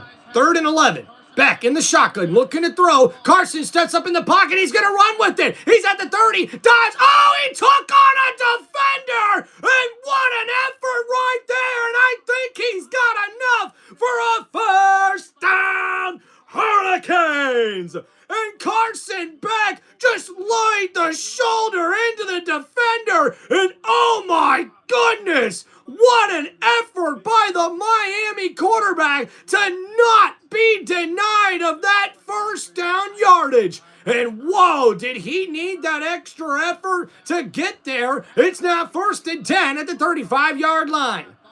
And Miami trying to get the football moving here. Beck in the pistol, hands it off. Fletcher stuffed in the backfield once again, and it's Caleb Downs who got there first with the first contact.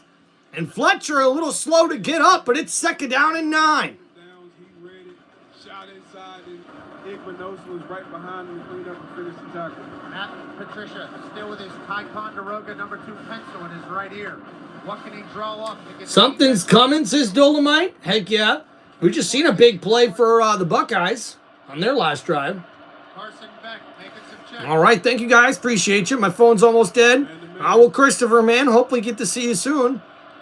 So now 2nd and 9. Looking to throw. Gets it to his receiver. A nice throw. And uh-oh. Man, that looked like a late hit out of bounds. But because the receiver didn't fall, I guess there's no penalty there. But 3rd down now after the quick out throw. Gets out of bounds. So gain of 4 yards or 3 yards sets up 3rd down and 6. Make some magic to extend the drive. So here we go. Sunny style, Arbel Reese. Carson Beck in the shotgun, 4 wide receiver set. Beck, plenty of time. Uh-oh, under pressure, gets rid of it, incomplete, and not able to get that to his tight end. It's 4th down and 6. Big momentum. Rides with the Buckeyes. And McLean, There's a flag down. but wait a minute, there's a late flag? Oh, nope, just a mouthpiece. And, ooh, ladies and gentlemen, I don't know. Number 8 came in and hit the quarterback just a little bit after that ball was thrown. But that looked like it could have been a roughing the passer penalty. The refs are just not calling anything today, guys.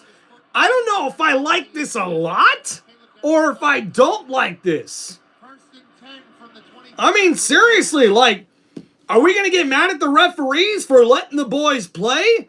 I mean, but there have been some close calls here for the referees, but now that punt will give Ohio State back to football here in the 4th quarter. Wow. Crazy, dude. Yeah, Dolomite, I'm just saying, I agree with you, dude. Like, I don't know if, this is as a competitor, as someone who watches football weekly, right?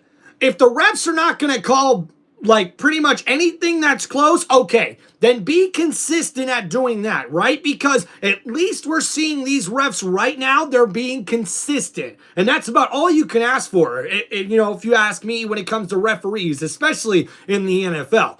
But I hate it when they try to just, they put it all in their hands. You know what I mean? Like, oh, I got to make sure I make a call here because I want my name to be famous. I want all my buddies back at the job to appreciate me and think I'm cool because I'm an NFL referee. It's like, no, man. Like, make the calls that you need to make, and otherwise let the players play, and they'll determine, you know, the outcome of the games, not the referees, man.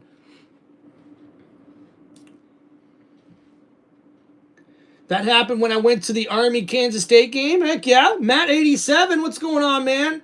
Coco, welcome back. Appreciate you guys. Thank you so much for hanging out on the channel. Guys, we just reached 75 likes here on Tim Reynolds Show. Heck yeah. Make sure you guys hit that like button and subscribe to the channel. And yeah, let's make sure we update the score here.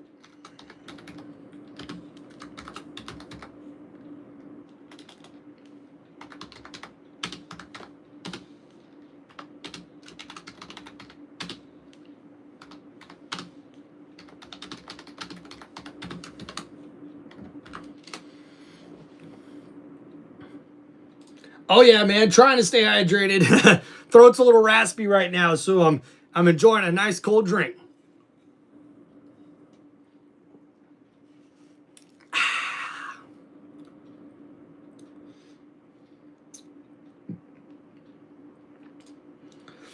All right, there you go, guys. Ohio State 14, Miami 17 in the 4th quarter.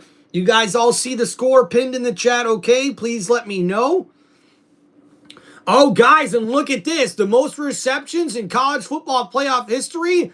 Jeremiah Smith now has the most reception yards in the playoffs history. All right. Thank you guys so much, man, for hanging out on the channel. All right. Appreciate you guys. Want to make sure everyone can see the score. I know with the mobile streams, I can't have a scoreboard live on the TV or on the phone screen, but eventually we'll be streaming on my computer, so we'll have the score there. So here we go. 1st and 10. Julian Sain, quick throw, gets it out to his tight end, left side 89, breaks a tackle and runs over a defender, and he's got enough for the first down.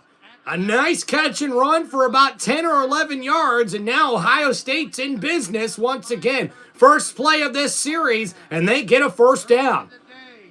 It was 9.5 towards the Buckeyes. So you're talking about momentum and swings, and now the Buckeyes are favored by 3.5.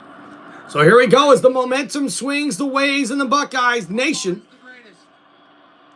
This Ohio State offense trying to get things back in their favor.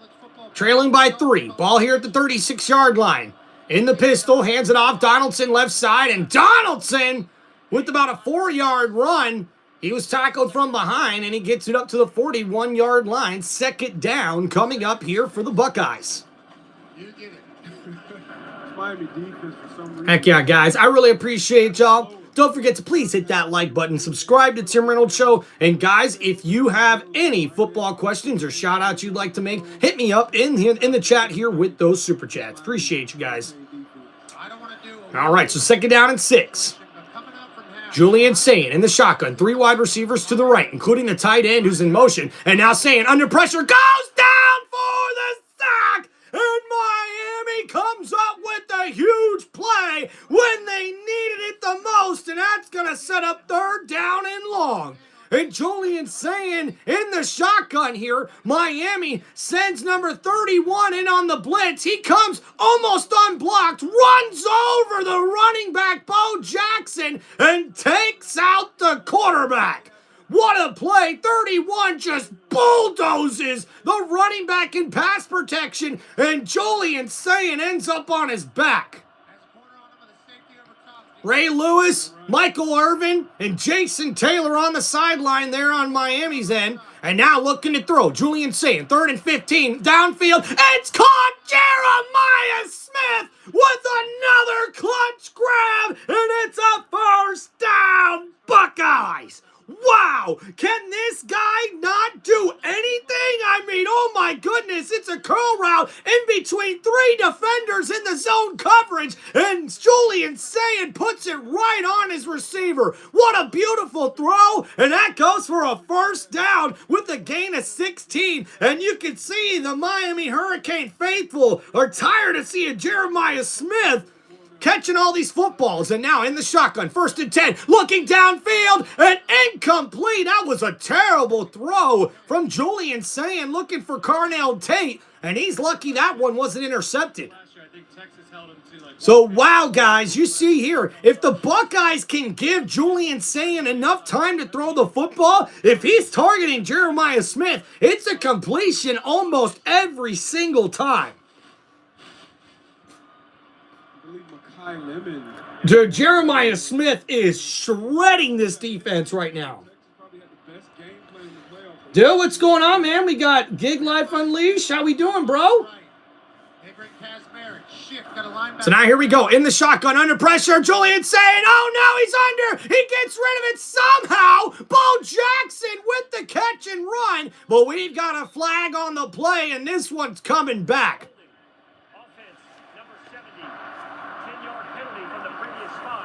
It's a shame that number 70 doesn't know that this is Texas.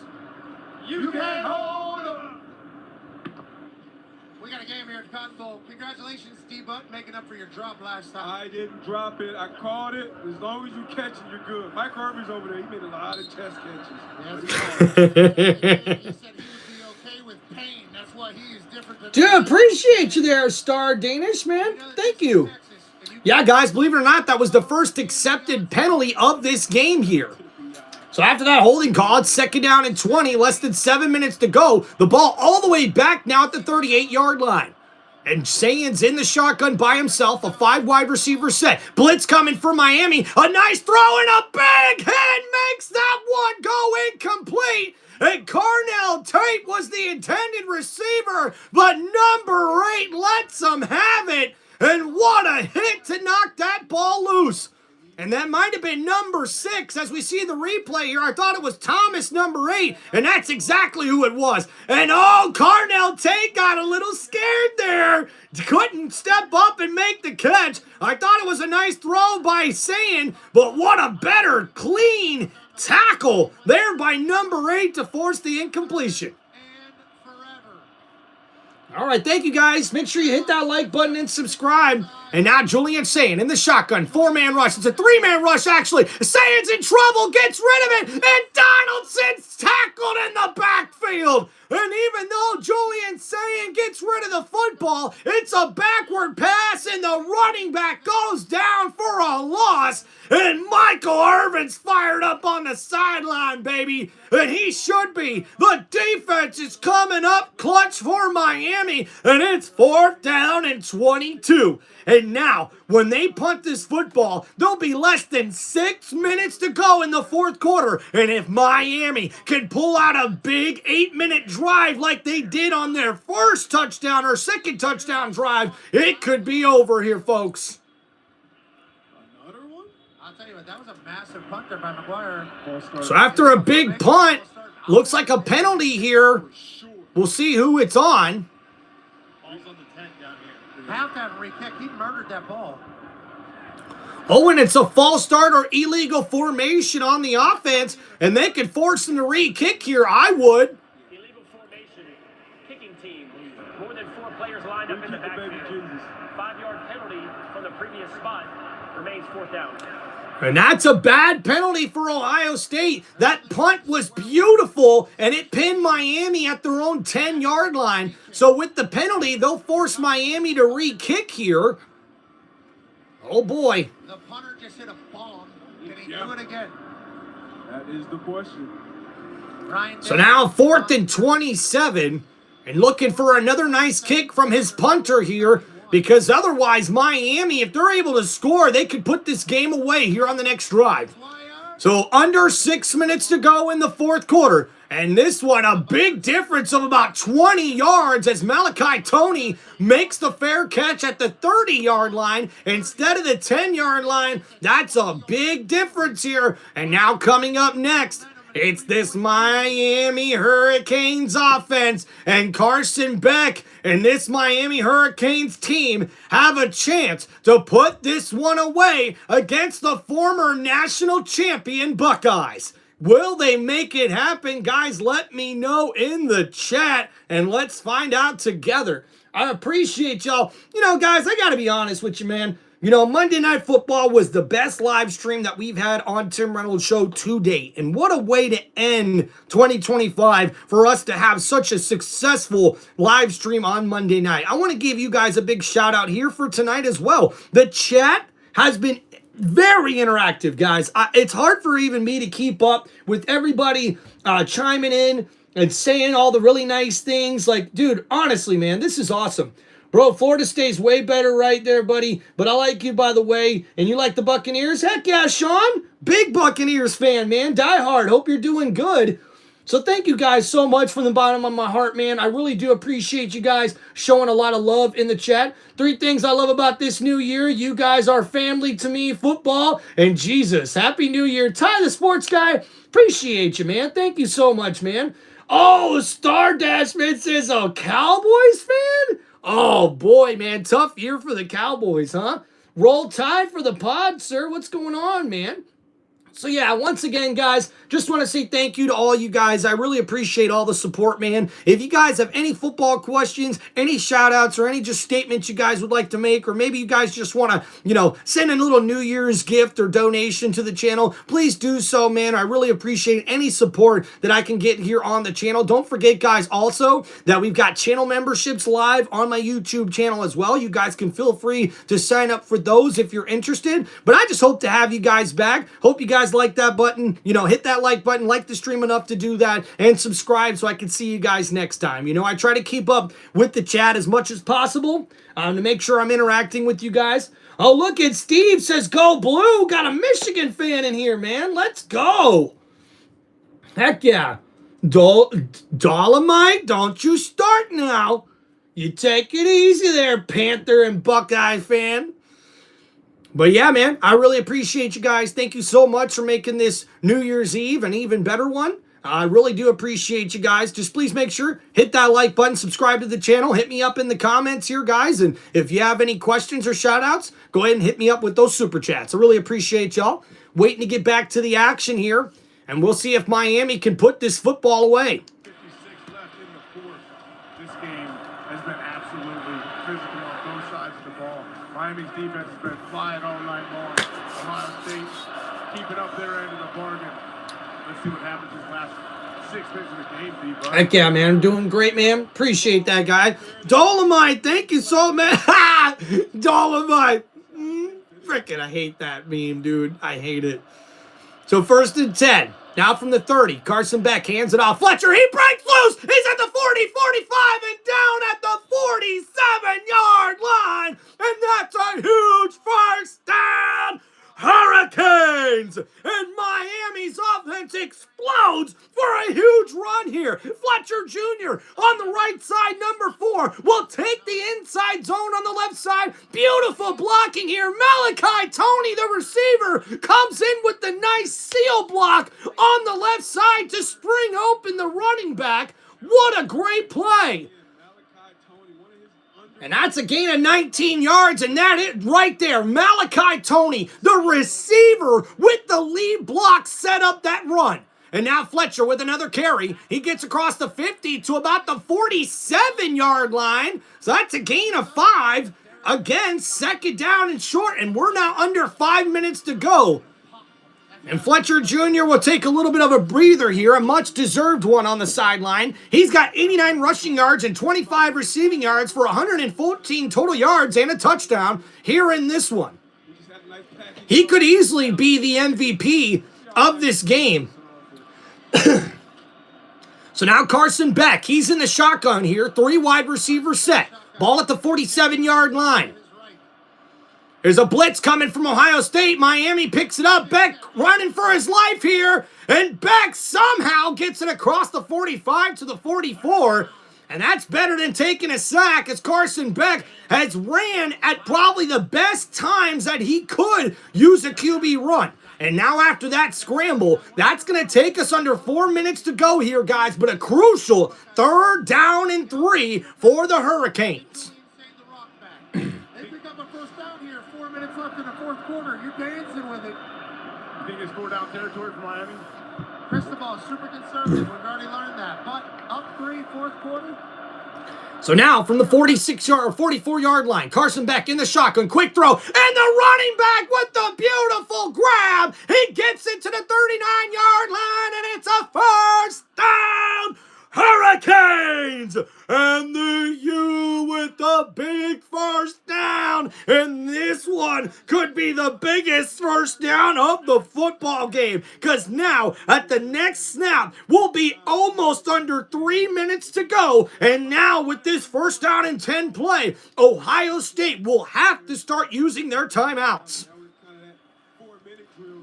So here we go. At the 39-yard line, Miami right on the outskirts of field goal range. Carson Beck in the pistol formation. He'll hand it off right side. Number 6 makes a nice move past the 30. Still on his feet at the 26-yard line. And Brown, as we see, Marvin Harris, as we see, big plays on the sideline, guys. Ray Lewis on there flexing with Michael Irvin. And man, look at this run by Brown, number 6. And this one gets Miami another first down. It's the stretch play. Beautiful blocking by Miami. And there's Malachi Tony once again with the excellent block from the wide receiver position.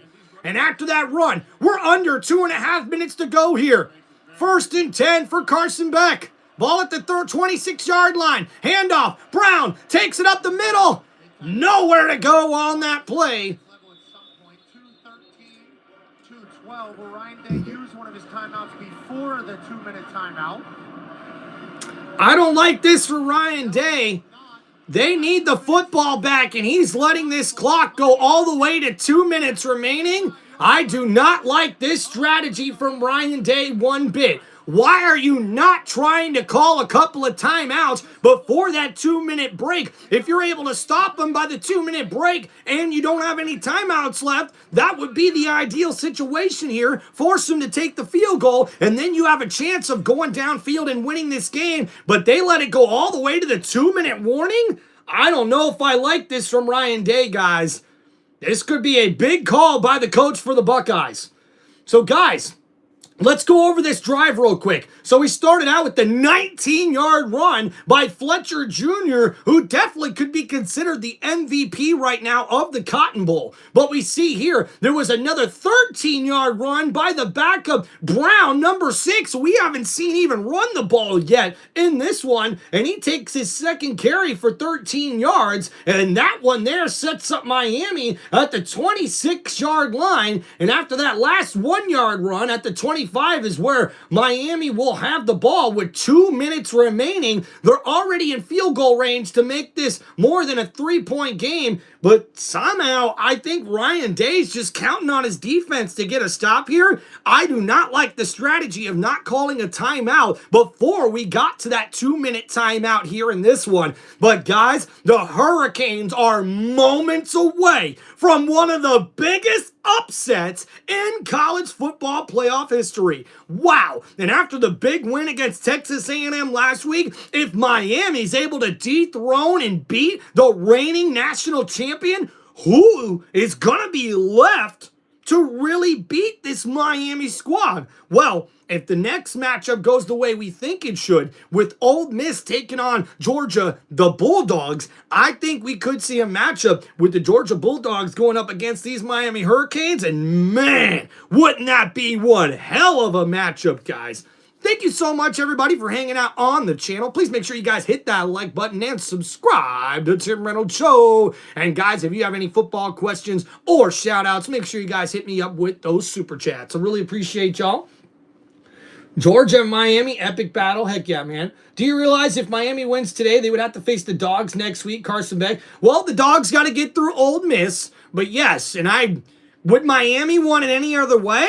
I mean, if they can beat Texas A&M and Ohio State the way we've seen them beat these teams, I don't think the Dogs are going to be much trouble for the U. I think that's going to be a really close game. Let's face it, guys, the Bulldogs offense is not as great as it used to be, but this is the X factor. If Miami faces the Bulldogs of Georgia, that would mean Carson Beck is going to go up against his former team. That would be the wild card, in my opinion, in this, and that's where I would give Miami the edge, especially with how dominant their defense has been in this one.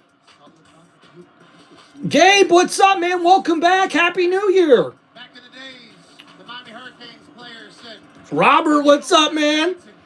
don't let us in the end zone. So here we go. 2nd down and 9. Handoff. And that's Brown right side past the 24. He's still moving. The offensive line pushing him through to the 20. And the O-line for Miami gets a nice push. And the University of Miami forces Ryan Day to call his first timeout. And now on 3rd down and 4, if you're the Hurricanes, do you run the football here, or do you try to go for it and throw the ball for a 1st down? Essentially, a 1st down here seals the game. The Ohio State Buckeyes right now, 102 yards. Speaking of, here's the Miami run. Yeah, Steve, you're right, man. I was saying that throughout the year. I thought, you know, the Buckeyes need to schedule harder opponents because that's what's going to toughen them up for games like this. And when it really came down to it, the best part of this team for the Buckeyes has been their defense, and the defense is just getting slaughtered here. I mean, look at that last play. The O-lineman for Miami, that was literally the tight end and one O-lineman that pushed about 4 different Ohio State defenders with that running back, an extra like 5 yards on that 2nd down run play. So now 3rd and 4, a minute 53 remaining in the 4th quarter. And the Buckeyes trying to get the football back here. But Miami trying to put it away. On offense, Carson Beck. The two-time national champion quarterback looking to throw. Gets it to Daniels. Daniels on the right side. He breaks loose at the 10, and he's down at the 7-yard line. And it's a first down.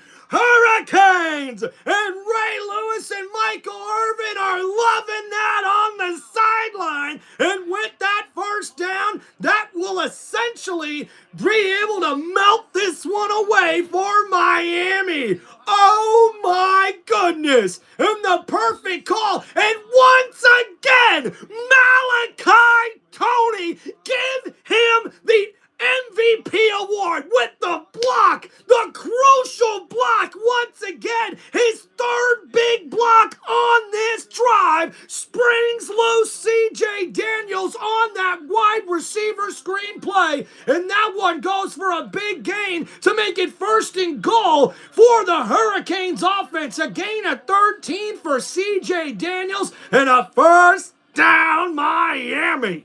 Guys, wow! Malachi Tony has had some impact blocks on this drive. I don't care who the MVP is. He's the unsung hero of this Miami squad. He's not the only one.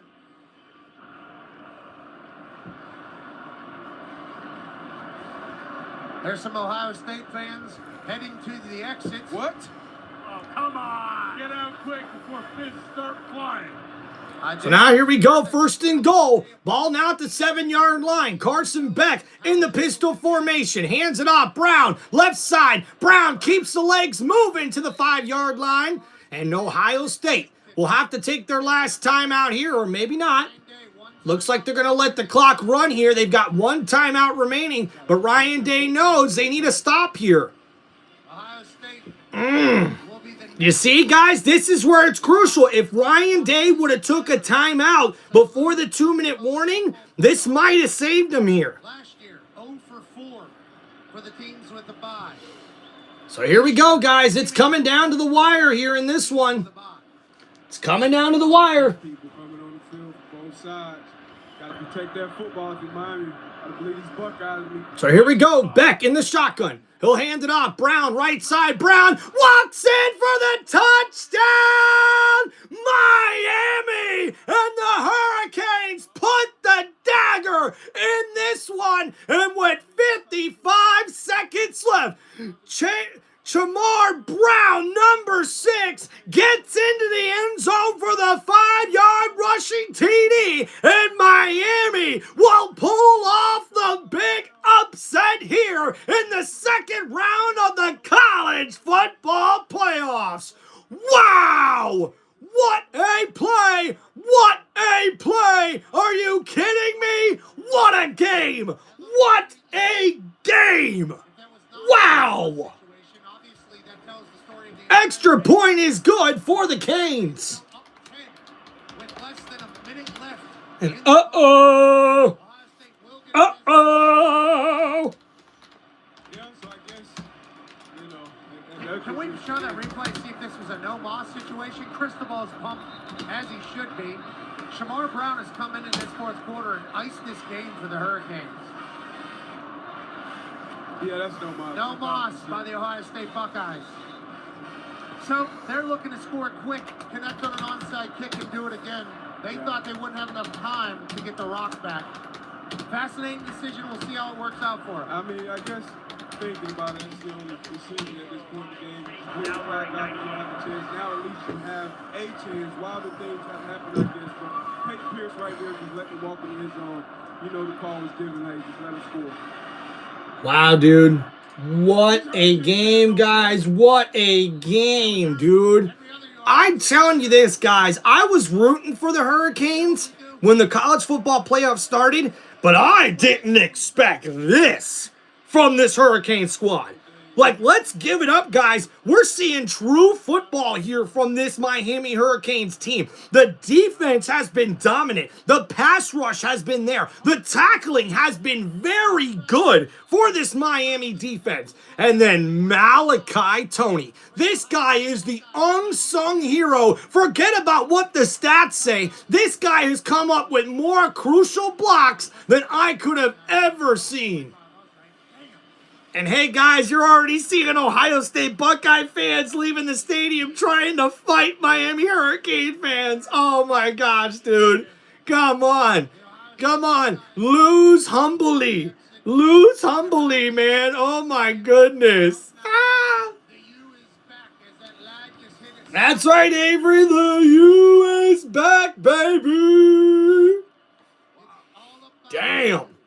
So now Buckeyes come out for 1st and 10. Julian Sayin under pressure. Julian gets rid of it. And it's all right through the hands of Carnell Tate. And 49 seconds remaining. It's a 10-point game. Wow. Keeps local talent at home. It builds a winner. Heck yeah, guys. Thank you so much, guys, for hanging out here on Tim Reynolds Show.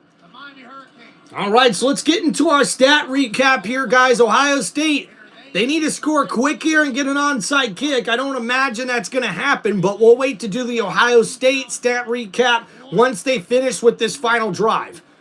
So now it's 2nd down and 10. Julian Sayin in the shotgun. It's a 5 wide receiver set for Ohio State. And now here we go. Julian Sayin under pressure, steps up in the pocket, gets rid of it, and it's intercepted! And Miami pulls off the victory with the pick right there to seal it. And they're going to send the defending national champions home. And the Miami Hurricanes look like they're well on their way to making a national championship run for the ACC. Take that, you ACC haters. And now we'll go over the stat recap here in this one, guys. What a pick for Miami. Carson Beck finishes his day 19 for 26 for 138 passing yards, 1 passing touchdown, but it's Mark Fletcher Jr. who will more than likely be the MVP of this Cotton Bowl with 19 carries for 90 yards on the ground, and then 2 catches for 25 yards and a touchdown through the air. As we see CJ Daniels finishes as the leading receiver with 5 catches for 49 yards, Keelan Marion with 5 catches for 36 yards as well, and Malachi Toney only with 5 catches for 16 yards, but he was the big impact player. Good for you. Good for you. I need that Ohio State jersey. It's time to put belt. Oh, no. Hey, yeah, the U is back. Damn, that was Michael Irvin fired up, man. And there's the end of that one, guys. As we go over the Ohio State Buckeyes offensive numbers here, Julian Sayin finishes 22 for 35 for 287 yards, 1 touchdown, but 2 crucial interceptions, 1 that went for a pick 6. Bo Jackson with 11 carries for 55 yards and a touchdown, but the Buckeyes were held to only 45 rushing yards in this game. That's got to be an all-time low for them, man. And because of that, we see Jeremiah Smith balled out with 7 catches for 157 yards and a touchdown. But Carnell Tate with 3 catches for 37 yards. Brandon Innes with 4 catches for 34 yards. And C.J. Donaldson, the running back, had 5 catches for 31 yards to go with 7 carries for 31 yards. So that's pretty much it, guys. And the Miami Hurricanes pull off the upset here. Your final in this one. Miami 24, Ohio State 14.